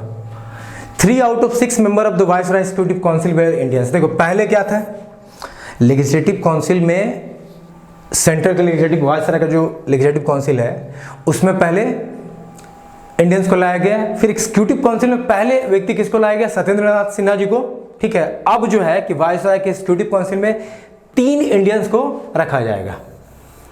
3 आउट ऑफ 6 वाइसरॉय का जो एग्जीक्यूटिव काउंसिल था ना उसमें 6 मेंबर थे, तो अब उसमें 3 जो होंगे इंडियन होंगे, 3 जो होंगे वो इंडियन होंगे, ठीक है। अब एक्सटेंशन ऑफ कम्युनल इलेक्टोरेट, अब देखो इनकी बदमाशी ब्रिटिश सरकार की बढ़ती जा रही थी। पहले तो उन्होंने मुस्लिम को सेपरेट इलेक्टोरेट दिया, अब ये इलेक्टोरेट को ये एक्सटेंड कर रहे थे, अब इन्होंने सिख को भी दिया, क्रिश्चियन के लिए भी बनाया, एंग्लो इंडियन के लिए बनाया, यूरोपियन के लिए बनाया, मतलब एक एक करके ना ये पूरा टुकड़ा बाई टुकड़ा करेंगे। डिवाइड एंड रूल जो है ना एकदम, इस पॉलिसी में इनका बेहतरीन काम रहेगा। पहले मुस्लिम को अलग करो, फिर हिंदू को अलग करो, फिर सिख को अलग करो, ताकि सब लड़के आपस में मरे और ये इनका फायदा उठाए। अच्छा अभी भी देखो डायरेक्ट इलेक्शन का ना, डायरेक्ट इलेक्शन का, एक सेकंड, तो इसका हम आगे मैं आपको बताऊंगा। देखो डायरेक्ट इलेक्शन का ना मतलब ज़्यादा महत्व था नहीं भाई। इलेक्शन डायरेक्टली किसको पार्टिसिपेट करने देते थे, वोटिंग का राइट्स किसका दे के रखे थे, जो टैक्स पे करते थे, जो टैक्स पे करते थे अच्छे से, क्या जिनके पास लैंड ज़्यादा हो, जो रिच वेल्दी पीपुल है। वुमेन को राइट था नहीं वोट करने का, पुअर क्लास को राइट था नहीं वोट करने का, तो मतलब बहुत ही मिनिमम नंबर ऑफ पॉपुलेशन था, बहुत मतलब परसेंटेज में भी हमको लगता है 1-2% होंगे जो रिच वेल्दी फैमिली था, जो टैक्स अच्छा देते थे, जिनके जो क्वालिफाइड थे, जिनका लैंड ओन बहुत अधिक था, तो उस तरह के लोगों को ये वोटिंग का अधिकार मिला हुआ था, ठीक है। अब हम आगे देखेंगे। अच्छा यहाँ तक हमने क्या क्या देखा कि बाइकैमरलिज्म इंट्रोड्यूस हुआ, एग्जीक्यूटिव काउंसिल में 6 मेंबर्स का एग्जीक्यूटिव काउंसिल था, उसमें 3 इंडियंस को रखा गया, और सेपरेट इलेक्टोरेट में अब सिख को भी, जैसे मुस्लिम को दिए थे, सिख को दिए, क्रिश्चियन को दिए, एंग्लो इंडियंस को दिए, यूरोपियन को दिए, ठीक है। अब देखो एक हाई कमिश्नर को अपॉइंट किया जाता है, ठीक है, जैसे इंडिया का भी हाई कमिश्नर होते हैं, ठीक है, दूसरों से कंट्री में, तो वहाँ भी एक हाई कमिश्नर का कॉन्सेप्ट आया जो कि लंदन में ही बैठेगा, क्योंकि हाई कमिश्नर फॉर इंडिया बनेगा जो कि लंदन में ही बैठेगा, और सेक्रेटरी ऑफ स्टेट के कुछ पावर को उसको ट्रांसफर कर दिया गया। देखो समझो, इंडिया में रहा वायसरॉय, ये रहा हमारा प्यारा इंडिया, इंडिया में रहा वायसरॉय जिसको कंट्रोल कर रहा है, इसके ऊपर था सेक्रेटरी ऑफ स्टेट, और ये ब्रिटिश क्राउन को रिपोर्ट करता था, ब्रिटिश क्राउन। अब एक हाई कमिश्नर बना दिया गया, एक हाई कमिश्नर बना दिया गया, ये भी जो है हाई कमिश्नर ऑफ इंडिया बना दिया, ये दोनों लंदन में ही बैठेंगे, ये दोनों लंदन में ही बैठेंगे, और इसी सेक्रेटरी ऑफ स्टेट का कुछ पावर को इसको ट्रांसफर कर दिया गया। सिंपल इतनी बात इसने बोली है। अब public service commission were to be established in 1926, central public service commission was set up. Lee commission, देखिए क्या हुआ था। ली कमीशन जो कि 1923-24 में आई थी, उसने ये बात रखी थी कि भाई एक सेंट्रल पब्लिक सर्विस कमीशन बननी चाहिए, और इंडिया में जो भी सिविल सर्वेंट्स का रिक्रूटमेंट है इस एक ओपन कंपटीशन के थ्रू होना चाहिए। इस कॉन्सेप्ट को, ठीक है, 1926 में एस्टैब्लिश किया जाएगा। तो इसने बात रखी हुई कि public service commission were to be established, और 1926 में central public service commission set up हुआ। ये किस कमीशन के द्वारा डिसाइड किया गया था, तो ली कमीशन ने 1923-24 में ये रखा था बात कि भाई एक ओपन कंपटीशन के थ्रू इंडिया के सिविल सर्वेंट का रिक्रूटमेंट होना चाहिए। अब देखिए, अब आया separation of provincial budget from central budget. अब जो है ना, अब प्रोविंस को थोड़ी ऑटोनॉमी मिलेगी, ठीक है। अब जैसे मैंने बोला था कि बजट अभी सिर्फ सेंट्रल के लिए बनता था, अब देखो सेंट्रल का बजट और प्रोविंशियल का बजट को सेपरेट कर दिया गया, और प्रोविंस के बजट को सेपरेट कर दिया गया। Separation of provincial budget from central budget, authorized provincial legislature to enact their budget, और प्रोविंशियल लेजिस्लेचर को बोला गया कि ठीक है आप अपना बजट बना सकते हैं, कि थोड़ी लिबर्टी प्रोवाइड की गई प्रोविंशियल लेजिस्लेचर को। एक्चुअली देखो, अच्छा रूल करने के लिए ना ये जो लोकल गवर्नमेंट्स होती है ना, इनको भी अधिकार मिले तभी तो कुछ अच्छा रूल हो। सारा पावर आप सेंटर में दबा कर रखे हुए हो, सब मेन सब्जेक्ट्स भी आप ही रखे हुए हो, इनको कुछ ऑटोनॉमी थी नहीं, ये प्रोविंस को कुछ ऑटोनॉमी थी नहीं, ना इनका बजट नहीं, इनके पास पैसा नहीं है, तो काम क्या करेंगे। तो अब पहला बार सेंट्रल का जो बजट सेंट्रल में इंट्रोड्यूस हुआ था ना, अब प्रोविंस के लिए भी अलग बजट बनाया गया। ठीक है, अब देखो appointment of statutory commissioner to inquire. अच्छा, अब देखो ये जो 1919 में ये जो गवर्नमेंट ऑफ इंडिया एक्ट आई ना, तब बात हुई कि भाई हम जो प्रोविजंस ला रहे हैं, बाइकैमरलिज्म लाए हैं, डायरेक्ट इलेक्शन की बात हमने कुछ करी है, पब्लिक सर्विस कमीशन सेटअप करने वाला हाई कमिश्नर बैठेगा, उसके बाद वाइस एग्जीक्यूटिव काउंसिल मेंटेनेंस को जगह मिलेगा, सेपरेट इलेक्टोरेट की बात की गई, इलेक्टोरेट की बात की गई बाकी कम्युनिटीज़ के लिए। तो इन्होंने बोला कि भाई अब ये सब जो हमने 1919 में ये गवर्नमेंट ऑफ इंडिया एक्ट बनाया है, इसको ये सही से इम्प्लीमेंट हुआ या नहीं, इसके लिए कमीशन बनाया जाए और 10 साल बाद उस कमीशन को बोला जाए कि रिपोर्ट सबमिट करें कि ये जो गवर्नमेंट ऑफ इंडिया एक्ट 1919 आया है, इसने कैसा काम किया है। इसके लिए कमीशन बनाया जाएगा और वो कमीशन चेक करके बताएगी कि 1919 में जो भी ये जो गवर्नमेंट ऑफ इंडिया एक्ट बना, ये कहाँ तक लागू हुआ, क्या क्या इसका मतलब प्रोस कैंसरा, एक रिपोर्ट सबमिट करेगी इस एक्ट पे। अब जो आएगा ना, अब जो बात होगी, और ये 10 साल के बाद बताना है। मतलब 1919 में ये एक्ट आ रहा है, 1929 में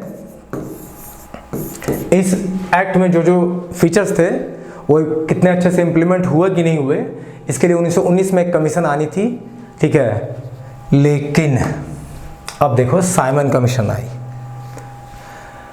लेकिन 1927 में ही ब्रिटिश गवर्नमेंट ने एक 7 मेंबर की स्टैट्यूटरी कमीशन बना दी।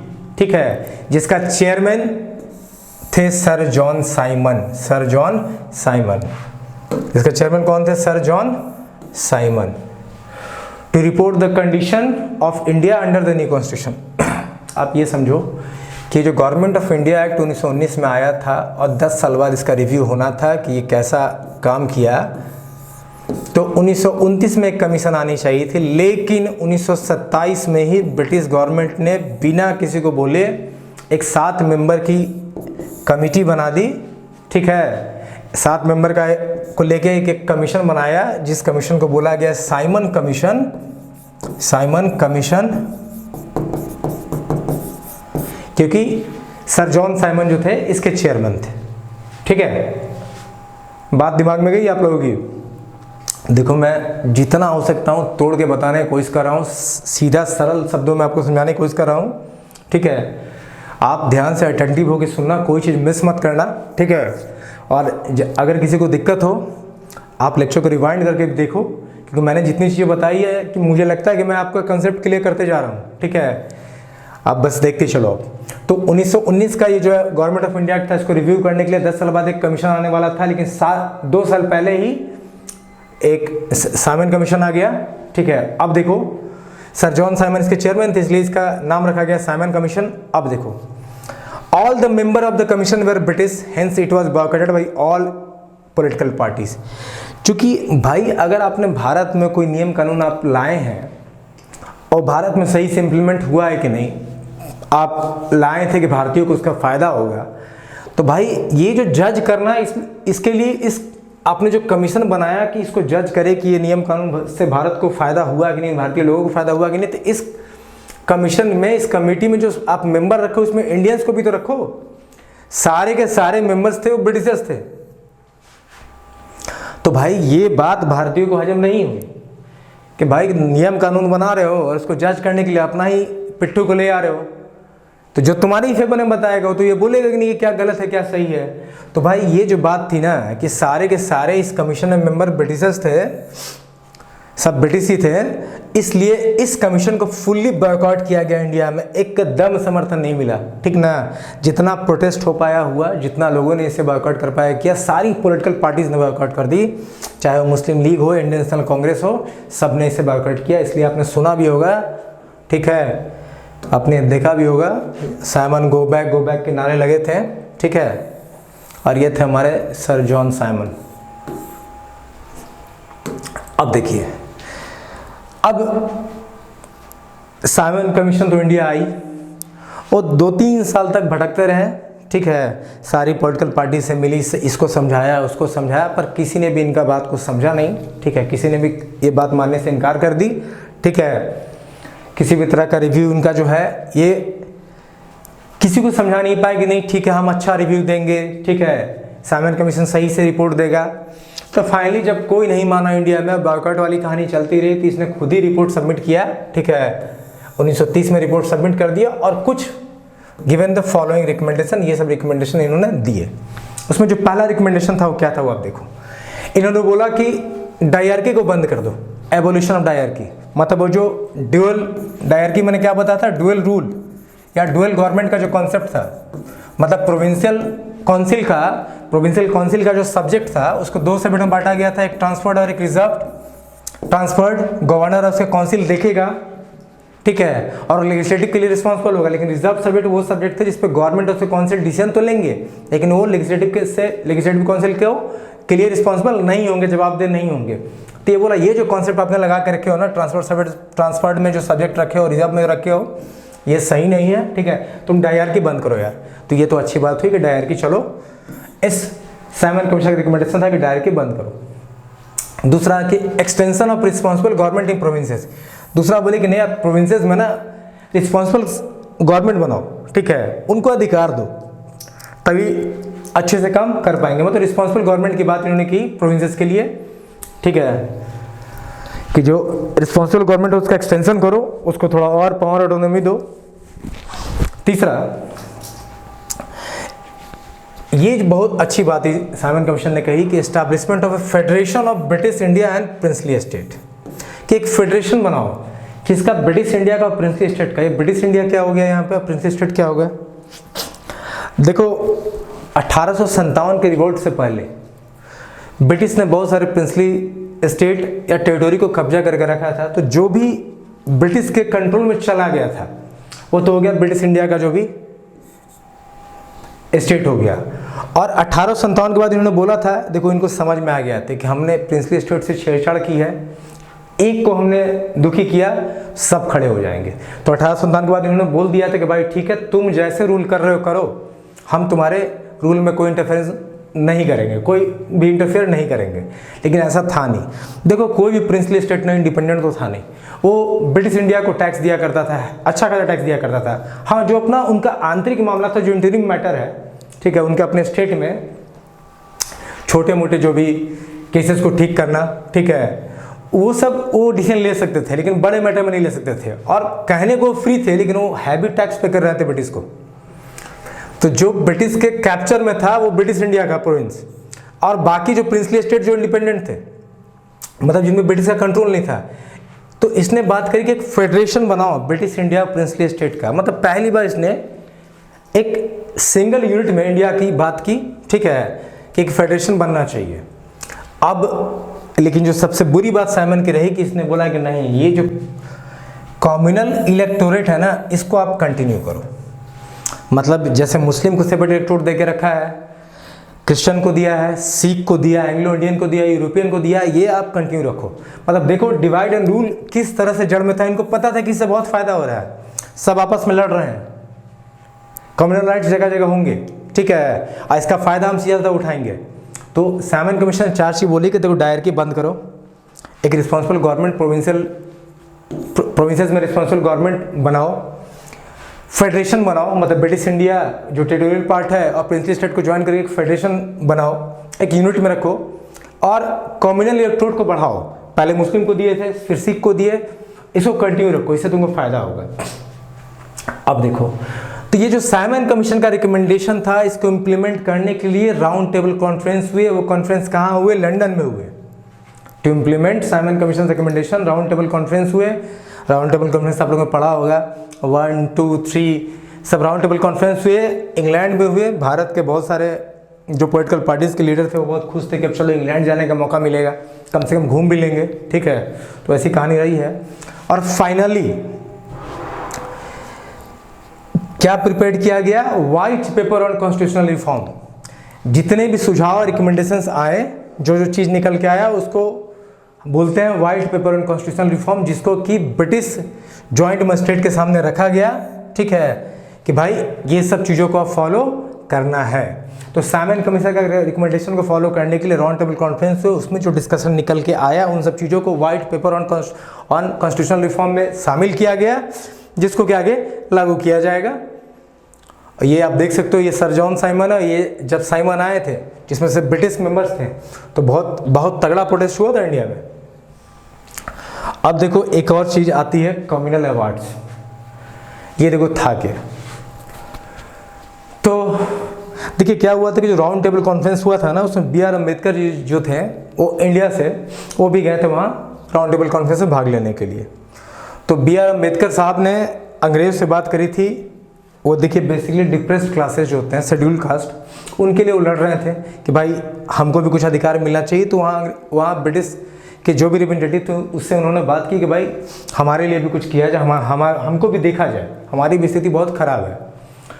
तो उस बात का ना अंग्रेजों ने एक फ़ायदा निकाल लिया, ब्रिटिश पार्लियामेंट को। तो भाई एक अच्छा मुद्दा मिल गया कि भाई बांटो, इंडिया तो हम बांट ही रहे हैं, हम मुस्लिम के लिए बांटे, सिख के लिए बांटे, क्रिश्चियन के लिए बांटे, एंग्लो इंडियन के लिए बांटे, यूरोपियन के लिए बांटे। एक और मुद्दा मिला है डिप्रेस्ड क्लासेस का, भाई इनको क्यों नहीं दिए, इनको भी एक सेपरेट इलेक्टोरेट दो, ये शेड्यूल कास्ट के लोग हैं, इनको भी एक सेपरेट इलेक्टोरेट दो। भाई हमको इतना बड़ा एरिया में राज करना है, सब मिलकर रहेंगे तब तो दिक्कत है, तोड़ दो सबको, इतना तोड़ो कि सब एक दूसरे में पहले लड़ते मरते रहे और हम उसको एक्वायर कर ले। तो वही कहानी चल रही थी पूरी, ठीक है। तो ये B.R. अम्बेडकर जी ने जब ब्रिटिशर्स को बोला कि भाई हमारे लिए भी कुछ किया जाए, ठीक है, तो फाइनली अंग्रेजों को एक नया आइडिया मिल गया कि भाई सेपरेट इलेक्टोरेट इनके लिए भी करो।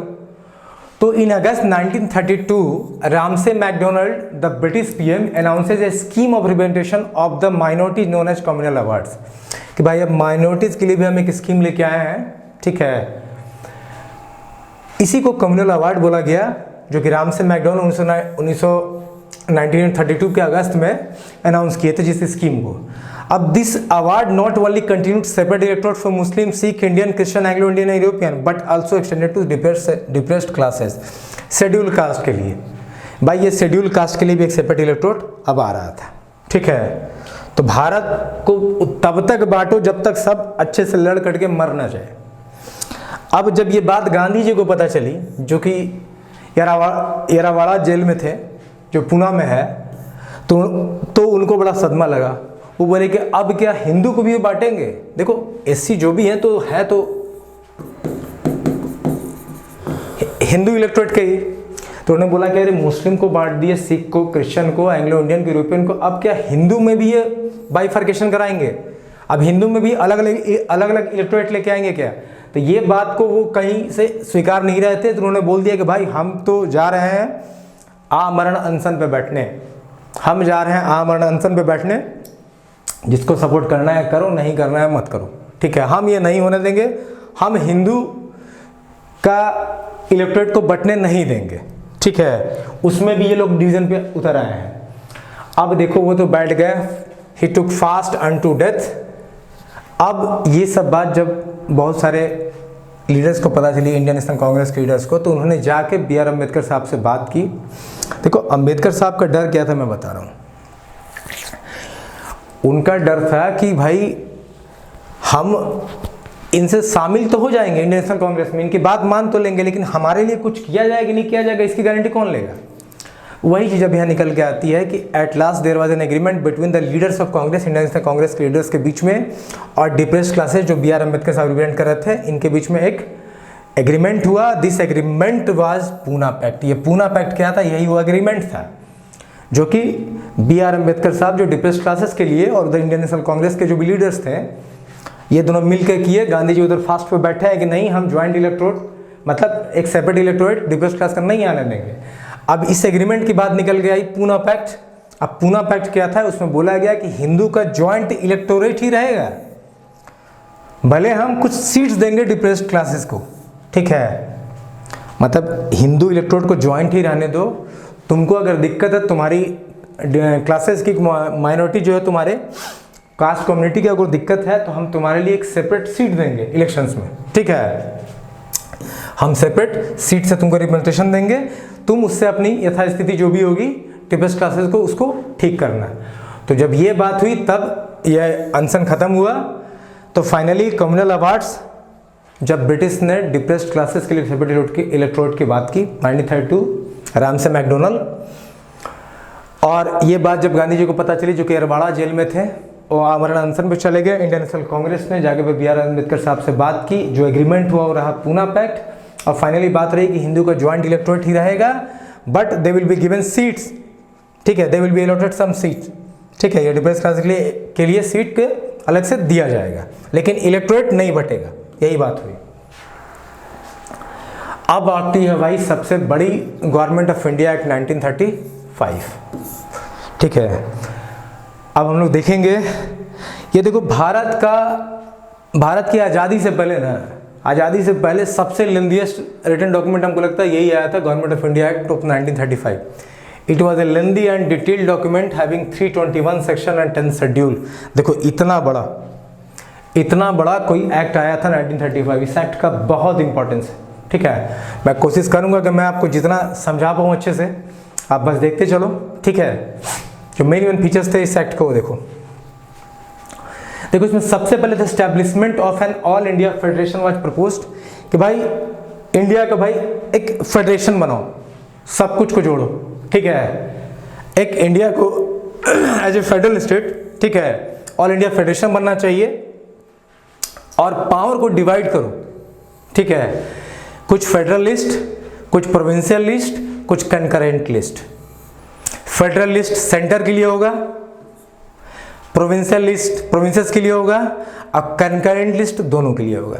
देखो अभी तक बात क्या हो रही थी, हम बात कर रहे थे सेंट्रल प्रोविंशियल की बात कर रहे थे। ये जो एक्ट आया तो इसने पहली बार बात की एक यूनिफाइड इंडिया की, कि भाई एक ऑल इंडिया फेडरेशन बने, एक इंडिया एज ए यूनिट निकले, ठीक है, और जो भी पावर हो ना वो उसके लिए पावर को डिवाइड किया गया, ठीक है।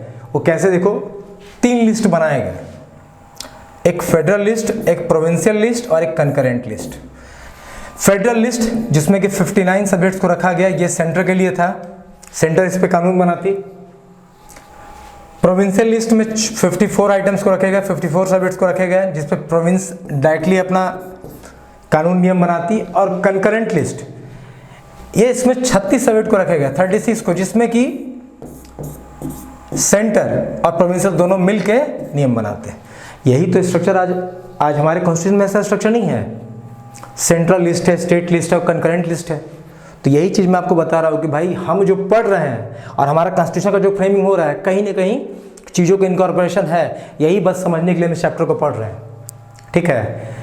तो 1935 government of India act of 1935 में एक तो ऑल इंडिया फेडरेशन की बात की गई, प्रपोज किया गया, दूसरा कि पावर को डिवाइड किया गया, फेडरल लिस्ट बनाया गया, प्रोविंशियल लिस्ट बनाया गया और कंकरेंट लिस्ट बनाया गया। फेडरल लिस्ट सेंटर के लिए बनाया गया, प्रोविंशियल लिस्ट प्रोविंस के लिए बनाया गया, कंकरेंट लिस्ट वो लिस्ट बनाया गया इसमें दोनों सेंटर और प्रोविंशियल दोनों अपने जो है काम करेंगे, और जितने भी रेजिड्यूअर पावर थे, जो रेजिड्यूरी पावर थी, ठीक है, वो वायसरॉय को दे दिया गया।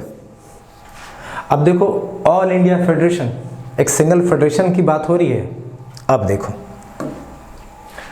Federation never came into existence as princely state did not join it.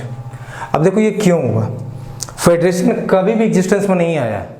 एक इंडिया को सिंगल इंडिया, एक सिंगल यूनिट के रूप में निकलना था कि भाई, इसीलिए इंडिया फेडरेशन की बात हो रही थी, लेकिन ये बना ही नहीं क्योंकि प्रिंसली स्टेट ने ज्वाइन नहीं किया। क्यों ज्वाइन नहीं किया आप समझो इस बात को। मान लो मैं किसी स्टेट का राजा हूँ, ठीक है, मेरा पूरा वर्चस्व है, मैं पूरा अपने स्टेट में अपनी मनमर्जी का हर चीज़ करता हूँ।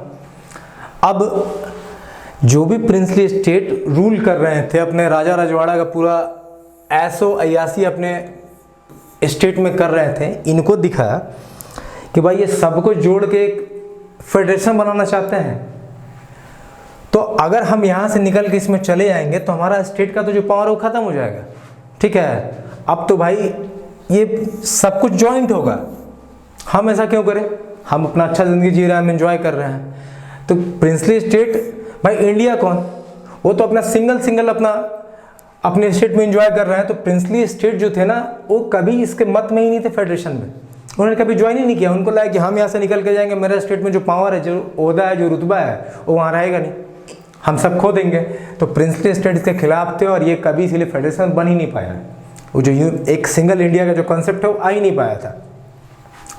अब देखो, abolish the diarchy in the provinces, introduce provincial autonomy. अब जाके प्रोविंसेस को चैन में चैन आया होगा। डायरार्की का कॉन्सेप्ट को यहाँ बंद किया गया और अब प्रोविंशियल ऑटोनॉमी, प्रोविंसेस को ऑटोनॉमी दी गई कि हाँ अब तुम अपने हिसाब से, तुम्हारा बजट भी बन रहा है, अब तुम अपने लेवल पे जो भी सरकार है उसमें तुम जो चाहो वो करो, नियम कानून बनाओ, भलाई के लिए काम करो। यहाँ प्रोविंशियल ऑटोनॉमी थोड़ी दी गई, थोड़ी नहीं, यहाँ दे दी गई प्रोविंशियल ऑटोनॉमी, ठीक है। नहीं तो भाई ट्रांसफर रिजर्व सब्जेक्ट बना के जो मेन अच्छे सब्जेक्ट थे जिसपे नियम कानून आना चाहिए था वो तो आ नहीं दे रहे थे। लेकिन इस एक्ट के बाद से प्रोविंशियल ऑटोनॉमी ग्रांट की गई। अब provided for the adaptation of diarchy at the centre, लेकिन डायरार्की को सेंटर पे इंट्रोड्यूस किया गया। फेडरल सब्जेक्ट को फिर बांटा गया दो में, reserved and transferred subject. This operation of the act never came into, लेकिन ये भी नहीं हुआ। मैं आपको वो फीचर्स बता रहा हूं जो कि बोला गया था और जो होता, लेकिन नहीं हुआ। इन्होंने बोला था कि सेंटर पर डायरार्की को इंट्रोड्यूस करो, प्रोविंस पर डायरार्की को क्लोज करो और सेंटर पर इंट्रोड्यूस करो। वहां भी जो तुम्हारा दो सब्जेक्ट बनाओ, रिजर्व्ड और ट्रांसफर्ड, लेकिन डायरार्की सेंटर पे भी इंट्रोड्यूस नहीं हुआ। This operation of the act never came into existence, याद रखना। अब देखो, इन्होंने बोला कि कुछ बाइकैमरल लेजिस्लेचर बनाओ, ठीक है। Introduce bicameral legislature in 6 out of 11 provinces. जो 11 प्रोविंसेस थे उसमें से 6 में बाइकैमरल लेजिस्लेचर को इंट्रोड्यूस किया गया। और ये कौन कौन से ऐसे प्रोविंसेस थे जहां बाइकैमरल लेजिस्लेचर को लाया गया? ये था बंगाल, बॉम्बे, बिहार, मद्रास, असम और यूनाइटेड प्रोविंस, ठीक है। तो ये 6 प्रोविंसेस में बाइकैमरल लेजिस्लेचर को लाया गया। मैंने बोला ही था आपको, अपर हाउस, लोअर हाउस, या फिर हमारे टाइम में क्या है, लेजिस्लेटिव असेंबली, लेजिस्लेटिव काउंसिल, विधानसभा, विधान परिषद। तो वहाँ भी बाइकैमरल लेजिस्लेचर 11 में से 6 प्रोविंसेस में लाया गया। अब देखो, लेकिन इस एक्ट में एक जो गलत बात थी, वैसे गलत बात बहुत सारी थी, एक जो बहुत बड़ी गड़बड़ थी, ये अभी भी extended communal representation, separate electorates for depressed classes, women and labour worker. अब ये अभी भी सेपरेट इलेक्टोरेट का कॉन्सेप्ट ये छोड़ नहीं रहा है, डिवाइड एंड पॉलिसी से ये बाज आ नहीं रहे हैं, ठीक है। इन्होंने अभी भी कि भाई हम सेपरेट इलेक्टोरेट देंगे, अब डिप्रेस्ड क्लासेस को ही नहीं देंगे, वुमेन को भी देंगे, लेबर एंड वर्कर को भी देंगे। मतलब अगर वुमेन कहीं रिप्रेजेंटेशन में खड़ी होती है तो उसको सिर्फ वोट वुमेन करेगी। तो ये जो इनकी फूट डालो, राज करो, और ये जो ये कम्युनलिज्म का जो ये कहानी है इनका सेपरेट इलेक्टोरेट, ये खत्म नहीं हो रहा है। ये तोड़ने का ना, भारत को तोड़ने का सिलसिला अभी भी इनके दिमाग में वैसे ही है, वैसे ही घर किया हुआ है। इसीलिए डिप्रेस्ड क्लासेस को छोड़ो, वुमेन और लेबर वर्कर को भी ये सेपरेट इलेक्टोरेट देने की बात कर रहे थे। अच्छा, evolution of council of India established bye the government of India act 1858।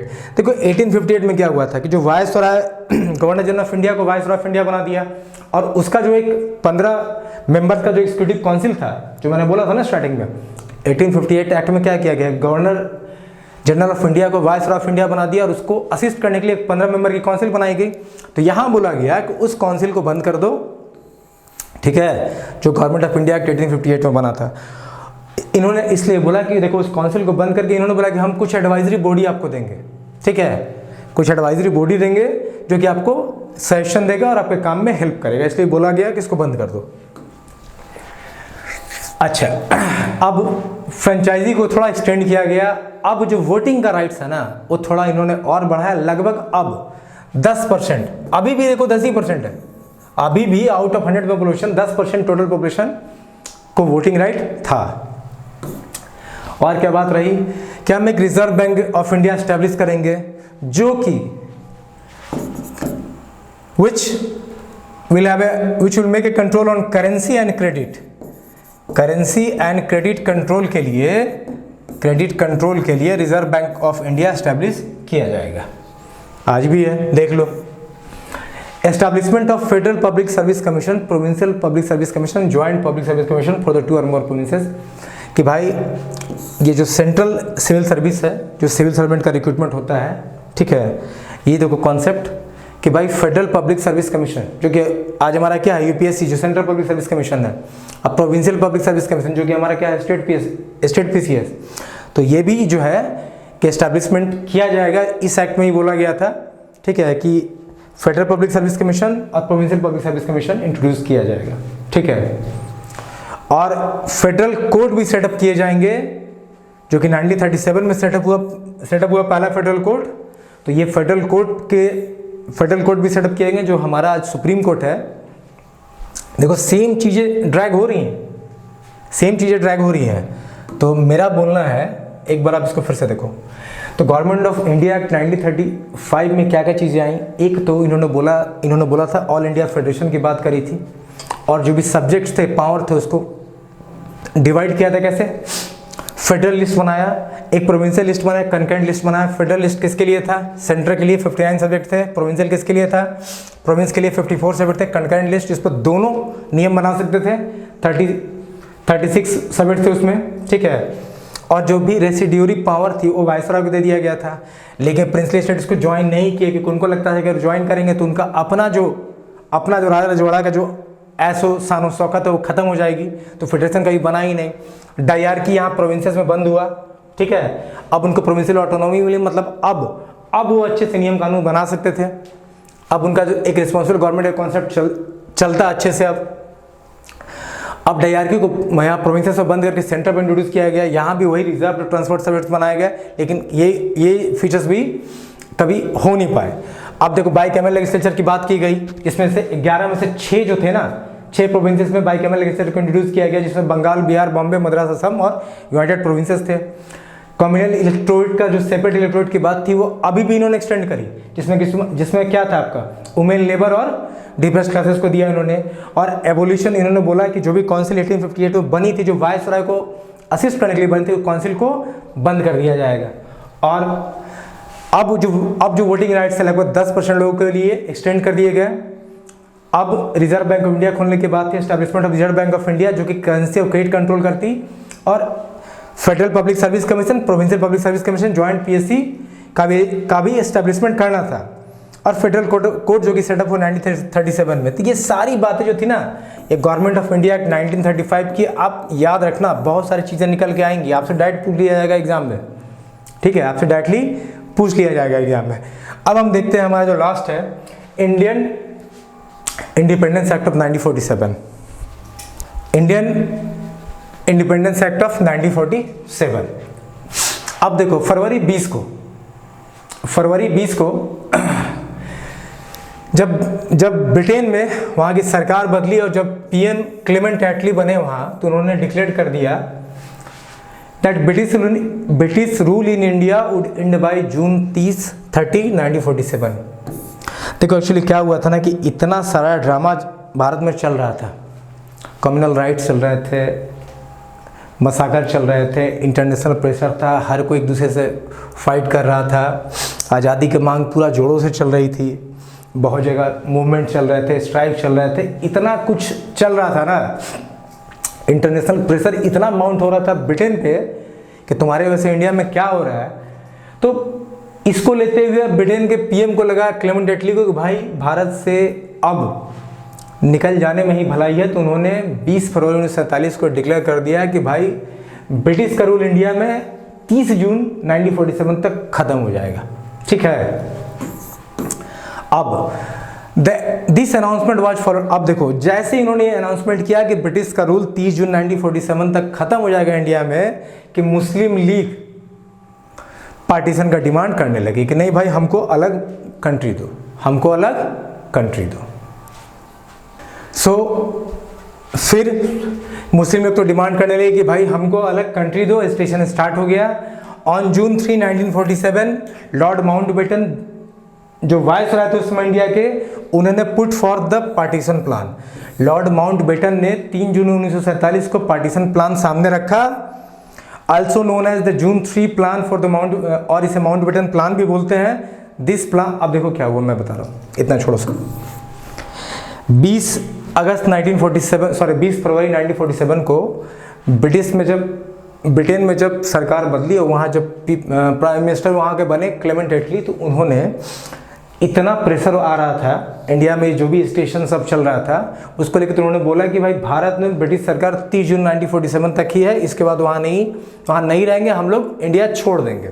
ये बात जैसे ही बाहर आती है अनाउंसमेंट कि मुस्लिम लीग चिल्लाना स्टार्ट करती है कि भाई हमको सेपरेट कंट्री दो, पार्टीशन करो, हमको भाई अलग देश दो, ठीक है। क्योंकि इतना नहीं सेपरेट इलेक्टोरेट का ये जो कम्युनल इलेक्टोरेट का कहानी इन्होंने रच रखी थी ना। देखो 1909 में 1909 जो एक्ट है उसमें कम्युनल इलेक्टोरेट की बात की गई, सेपरेट इलेक्टोरेट मुस्लिम को दिया गया। और मुस्लिम लीग कब बनी? 1905 या 6 में, 1906 में बनी थी। तो ये कहीं ना कहीं ये सब कहानी इंटरलिंक्ड है। मुस्लिम लीग बनी, फिर कम्युनल इलेक्टोरेट की बात आई, सेपरेट इलेक्टोरेट की बात आई। तो ये सब जो बैकग्राउंड में है ना, पूरी साजिश रची जा रही थी। तो अब धीरे धीरे सेपरेट इलेक्टोरेट का कॉन्सेप्ट दे दे के ना, मुस्लिम को, हिंदू को, सिख को, क्रिश्चियन को, यूरोपियन को, एंग्लो इंडियन को, इन्होंने पूरी की पूरी जो है ना, हर एक दूसरा व्यक्ति ने एक दूसरे खून का प्यासा था। कम्युनल राइट्स हो रहे थे, जगह जगह मारकाट हो रहा था, रेप हो रहे थे, छोटे बच्चों को मार दिया जा रहा था। बहुत कहानी मतलब बहुत खराब पन्ने पे जा रही थी, ठीक है। तो भाई ये डिमांड कर रहे थे कि भाई पार्टीशन करो कंट्री का। तो लॉर्ड माउंटबेटन प्लान जिसे कहा जाता है, 3 जून 1947 को पार्टीशन प्लान रखा, जिसको दोनों ने, इंडियन नेशनल कांग्रेस और मुस्लिम लीग, जो यही दो मेजर पार्टियां थी, ये दोनों ने एक्सेप्ट कर लिया, ठीक है। अब देखो इस एक्ट के फीचर क्या क्या है। सो आइए हम देखते हैं इस एक्ट के फीचर्स क्या क्या हैं, ठीक है। देखिए, it ended the British rule in India, declared India as an independent and sovereign from 15 August 1947 कि इंडिया जो होगा एक इंडिपेंडेंट एंड सॉवरेन स्टेट होगा, ठीक है, फ्रॉम 15 अगस्त 1947, और ब्रिटिश रूल इंडिया में खत्म हो जाएगा। Provided for the partition of India, creation of 2 independent dominion. देखिए दूसरा फीचर जो था कि अब पार्टीशन होगा इंडिया का और 2 डोमिनियन बनेंगे। इंडिया का पार्टीशन होगा और 2 डोमिनियन बनेंगे, एक बनेगा डोमिनियन ऑफ इंडिया और दूसरा बनेगा डोमिनियन ऑफ पाकिस्तान, ठीक है। और also gave right to secede from British commonwealth. तो देखो कॉमनवेल्थ क्या है, तो फीचर्स में क्या कहते हैं कि भाई इंडिया में ब्रिटिश रूल खत्म हो जाएगा और 15 अगस्त 1947 के बाद इंडिया एक इंडिपेंडेंट एंड सॉवरेन स्टेट या कंट्री रहेगा, ठीक है। दूसरा कि अब पार्टीशन के बाद 2 डोमिनियन बनेंगे, dominion of India and dominion of Pakistan, और दोनों डोमिनियन ब्रिटिश कॉमनवेल्थ में रह भी सकते हैं, नहीं भी रह सकते। अब देखो कॉमनवेल्थ क्या है। ब्रिटिशर्स ने जिस कंट्री पे राज किया, ठीक है, जो कंट्री उसकी गुलाम रही, जहाँ जहाँ उनका शासन रहा, और वो जब आज़ाद हो गए तो उन्होंने अपना एक ग्रुप बनाया कॉमनवेल्थ। तो उनका बोलना था कि भाई तुम जब ये ब्रिटिश के चंगुल से निकल रहे हो, एक dominion of India, dominion Pakistan, तो तुम चाहो तो ग्रुप में रह भी सकते हो, तुम चाहो तो ग्रुप को छोड़ भी सकते हो। तो यही आपका कॉमनवेल्थ जो है, ये कॉमनवेल्थ गेम्स नहीं है, ये ब्रिटिश कॉमनवेल्थ जो है, यही फंडा, यही कॉन्सेप्ट है कि जो कंट्रीज़ के अंडर में रहे, जहाँ ब्रिटिश ने कभी रूल किया और वो जब इंडिपेंडेंट हो गए, वो आज़ाद हो गए, तो उनका जो ग्रुप है वही कॉमनवेल्थ है, ठीक है। अब आप देखो, अब भाई जब कुछ रहा ही नहीं तो वायसराय तो ऐसे ही abolish the office of viceroy. अब देखो बात क्या हुआ कि the appointment of governor general of each dominion. अब 2 डोमिनियन बने, एक हुआ डोमिनियन ऑफ इंडिया और एक बना डोमिनियन ऑफ पाकिस्तान। तो ये बोल रहा है कि अब देखो जब पार्टीशन होकर 2 डोमिनियन बनेंगे, तो पहले तो जो इंडिया का वायसराय था, जो कि ब्रिटिश क्राउन को रिप्रेजेंट करता था, उसकी तो कहानी भाई खत्म हो गई, ठीक है। अब बात है कि the appointment of the governor general for each dominion by the British king on the advice of dominion cabinet. अब ये जो 2 डोमिनियन बनी, और ये दोनों डोमिनियन की जो कैबिनेट होगी, वो जो नाम रिकमेंड करेंगे ब्रिटिश किंग, उसी के एडवाइस पे गवर्नर जनरल को अपॉइंट कर देगा, बता देगा कि हाँ भाई यही गवर्नर जनरल है। मतलब ये डोमिनियन ऑफ इंडिया और डोमिनियन ऑफ पाकिस्तान के जो कैबिनेट होंगे, वो जिसका भी नाम अपॉइंट कराना चाहते हैं वो दे दे, ब्रिटिश किंग सिर्फ पढ़ देगी, ठीक है, कि हाँ भाई अब ये गवर्नर जनरल इस डोमिनियन के रहेंगे। अब empowered the constituent assembly of the 2 dominion to frame and adopt any constitution for the nation। अब देखो ये जो डोमिनियन ऑफ इंडिया और डोमिनियन ऑफ पाकिस्तान है, ये जो बन रहे थे, इनके कॉन्स्टिट्यूएंट असेंबली, जैसे इंडिया का जो कॉन्स्टिट्यूएंट असेंबली है 1946 में जो बना था, जो कॉन्स्टिट्यूशन को ड्राफ्ट करने के लिए जो कॉन्स्टिट्यूशन ये जो कमेटी बनी थी, वैसे ही पाकिस्तान के लिए, डोमिनियन ऑफ पाकिस्तान के लिए भी कॉन्स्टिट्यूएंट असेंबली बनी होगी जो कॉन्स्टिट्यूशन को फ्रेम करेगी। तो इन्होंने बोला कि भाई तुम्हारे it empowered the constituent assembly of the two dominion, दोनों डोमिनियन को ये पावर दे दी कि भाई तुम जो चाहो संविधान बनाओ, तुम जो चाहो अडॉप्ट करो, जो चाहो छोड़ दो। तुम चाहो तो हमने भी जो रूल रेगुलेशन और चार्टर एक्ट बनाए हैं उसके भी कुछ प्रोविजंस को लेने चाहो तो उसको भी ले लो, रखो, या तुम उसको भी छोड़ दो।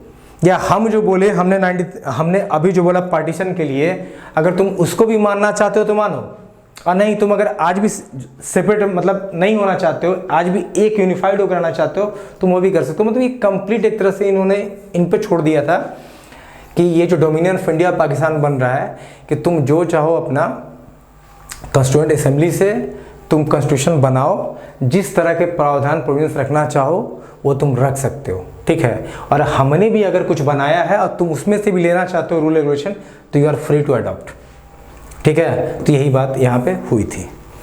देखो वो तो ये भी बोले थे कि पार्टीशन मत करो, ठीक है, लेकिन यहाँ लोग एक दूसरे के खून के प्यासे हो रखे थे। मुस्लिम हिंदू को नहीं देखना चाह रहा था, हिंदू मुस्लिम को नहीं देखना चाह रहा है, जगह जगह मारकाट हो रहा है, कम्युनल राइट्स वायलेंस पूरा फैला हुआ है, रेप हो रहा है, मर्डर हो रहा है, छोटे बच्चों को काट दिया जा रहा है। बताओ क्या सिचुएशन हो गया था यार, ठीक है। पार्टीशन में कितने लोगों की जाने गई हैं, वो दर्द आज तक लोगों के दिल में है। कितनों का घर छूटा, कितने घर जले, बहुत बुरी स्थिति थी, ठीक है। और लोग बोलते हैं कि इंडियन नेशनल कांग्रेस ने किया। अरे कांग्रेस के सामने कोई विकल्प नहीं रहा, विकल्प कहाँ था उसके पास? विकल्प रहता तो ही तो कुछ किया जाता है, सिचुएशन ही वैसी थी। अच्छा चलिए हम आगे देखते हैं। It abolish the office of secretary of state for India. अब जब रूल ही नहीं रहा तो सेक्रेटरी ऑफ स्टेट क्या करेंगे? And transferred his function to the secretary of state for Commonwealth affair. अब तो कहानी खत्म हो गई सब सेक्रेटरी ऑफ स्टेट की। अच्छा, it granted the freedom to the Indian princely state. अच्छा, लेकिन ये बात इन्होंने, ये जो एक्ट ऑफ 1947 है इसमें ये बात खराब रही। इन्होंने बोला कि इट ग्रांटेड द फ्रीडम, इन्होंने प्रिंसली स्टेट को बोला कि तुम फ्री हो, तुम चाहो तो डोमिनियन ऑफ इंडिया ज्वाइन करो, तुम चाहो तो डोमिनियन ऑफ पाकिस्तान ज्वाइन करो, और अगर तुम ना चाहो तुम किसी को ज्वाइन ना करो। ये जो बात इन्होंने बोल दी ना, ये बात बहुत हद तक गलत साबित हुई। उधर हैदराबाद नहीं जुड़ना चाह रहा था, उसका लोकेशन वैसा था, वो क्या करता, जम्मू कश्मीर उसने सोचा कि हम फ्री रहेंगे, ठीक है, हम ना ही इंडिया में जुड़ेंगे ना ही पाकिस्तान में जुड़ेंगे, हम फ्री स्टेट के रूप में रहेंगे। पाकिस्तान ने उस पर चढ़ाई कर दी, रोते रोते आए जवाहरलाल नेहरू के पास कि भाई हमें बचा लो, यहाँ से भारत से फोर्सें भेजी गई। अब वो जो फोर्सें जहाँ जहाँ रुक गई, लड़ाई तो हुआ नहीं, लेकिन पाकिस्तान ने जितना एरिया कैप्चर कर लिया था जम्मू कश्मीर का, और इधर से इंडियन जब गए वो वहीं पे सीज फायर लाइन बन गई।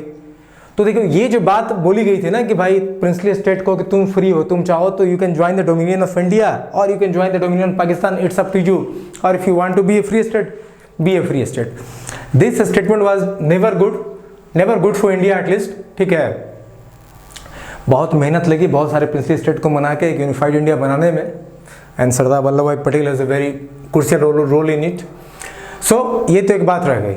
अब देखो, it provided the governance of the two dominion by the government of India act of 19। इन्होंने बोला कि जब तक दोनों डोमिनियन का, डोमिनियन ऑफ इंडिया और डोमिनियन पाकिस्तान का अपना कॉन्स्टिट्यूशन नहीं बन जाता है, तब तक ये जो इंडियन एक्ट ऑफ 1935 है, it provided for the governance, इसके रूल पे कम से कम गवर्नेंस करो, ठीक है। It provide for the governance of the two dominion, कि जब तक तुम्हारा अपना कॉन्स्टिट्यूशन नहीं बन जाता है तब तक 1935 एक्ट ऑफ 1935 के हिसाब से गवर्नेंस होगी। It designated the Governor General of India as the constitutional head of the state appointed by the respective council of minister। उसने डेजिग्नेट कर दिया है गवर्नर जनरल ऑफ इंडिया, वही कॉन्स्टिट्यूशनल या नॉमिनल हेड होगा, ठीक है, जिसके काउंसिल ऑफ मिनिस्टर से अपॉइंटमेंट होगा। ये सब नॉर्मल पॉइंट है, इसको आप पढ़ के ऐसे भी समझ सकते हो, बस को याद रखना है। और it drop the title of emperor of India from the royal title of the king of the England. जो रॉयल टाइटल था द किंग ऑफ इंग्लैंड का, उसने वहाँ से जो एम्परर ऑफ इंडिया का टाइटल है ना वो ड्रॉप कर दिया, ठीक है। अब तो भारत में उसका राज्य रहा नहीं, ठीक है, और ब्रिटिश तो इंडिया छोड़ के चले गए। तो ये जो टाइटल था emperor of India, the king of England actually drop the title of emperor of India after this. So basically ये जो चीज़ थी ना इतनी ही थी। अब मैं आपको कुछ बताने वाला हूँ कि जैसे जो पहली इंटरिम गवर्नमेंट बनी, ठीक है, अब first cabinet of free India बना, इसमें कुछ क्वेश्चंस पूछ लिया जाता है कि किसका किसका पोर्टफोलियो क्या था। जैसे जब इंटरिम गवर्नमेंट बनी थी उसमें जवाहरलाल नेहरू का पोर्टफोलियो था external affair and Commonwealth relation का, सरदार Vallabh Bhai Patel home information broadcasting देख रहे थे, Rajendra Prasad ji food and agriculture देख रहे थे, वैसे ही आपके जगजीवन राम को मिला था लेबर, लियाकत अली खान फाइनेंस देख रहे थे। तो ये कुछ मेन 4-5 जो है आप इसको देख लीजिएगा, ठीक है। फाइनेंस का जवाहरलाल नेहरू का, वल्लभ भाई पटेल का, राजेंद्र प्रसाद का, और ये क्या कहते हैं लियाकत अली खान का, और एजुकेशन का सी राघोपालाचारी एजुकेशन आर्ट्स का, ठीक है। लॉ मिला था जोगिंदर नाथ मंडल को। तो ये 5-6 आप देख लीजिएगा। और पहला जब कैबिनेट मिला, first cabinet of free India, तो इसमें भी जो पोर्टफोलियो है जवाहरलाल नेहरू का, ये प्राइम मिनिस्टर बने, external affair and common relation, scientific research Sardar Vallabh Bhai Patel, home information broadcasting state, Rajendra Prasad को मिला food and agriculture, Maulana Abdul Kalam education मिला इनका। तो ये कुछ देखिए पूछ लेता है एग्जाम में, मैंने आपको दे दिया अलग से, इसको आप देख लीजिएगा, ठीक है। तो फाइनली अब ये देखिए मैंने एक अलग से ये मैं कहीं से आप लोगों के लिए निकाल कर लाया हूँ कि देखो हम शुरू से बोलते क्या आ रहे थे कि ये जो टोटल कहानी चल रही थी, इससे हमें ये समझना था कि हमारे कॉन्स्टिट्यूशन में किस किस चीज़ को इनकॉर्पोरेट किया गया है, क्यों इनकॉर्पोरेट किया गया है, कौन कौन से रूल रेगुलेशन चार्टर से क्या क्या लिया गया है। तो जो सबसे इम्पॉर्टेंट एक्ट रहा ना वो गवर्नमेंट ऑफ इंडिया एक्ट 1935 रहा। और मैंने बताया फ्री में, आपको एक बार रिकॉल कराता हूँ कि देखो क्या क्या चीज़, ठीक ना। Constitution of India is based on the structure provided by government of India act 1935, following are the provisions borrowed from the act. ये प्रोविजंस लिए गए हैं फेडरलिज्म का। फेडरलिज्म का जो कॉन्सेप्ट है ना, ये 1935 गवर्नमेंट ऑफ इंडिया 1935 से लिया गया है। डिस्ट्रीब्यूशन ऑफ सब्जेक्ट्स, ये जो 3 लिस्ट है, federal list, provincial list, concurrent list, this is the main feature of dyarchy eight the centre introduced in government of India act 1935. Indian constitution also provide for 3 list under schedule 7 which are union list, state list and concurrent list. तो देखो distribution of subject हमारे यहाँ भी जैसे उनका क्या था, federal था, प्रोविंशियल था, कंकरेंट था, सेम हमारे कॉन्स्टिट्यूशन में भी है। शेड्यूल 7 में आप देखना कि यूनियन लिस्ट है, स्टेट लिस्ट और कंकरेंट लिस्ट है। Dyarchy eight the centre, dyarchy was introduced at centre today Lok Sabha and Rajya Sabha, आप सबको पता है, ठीक है।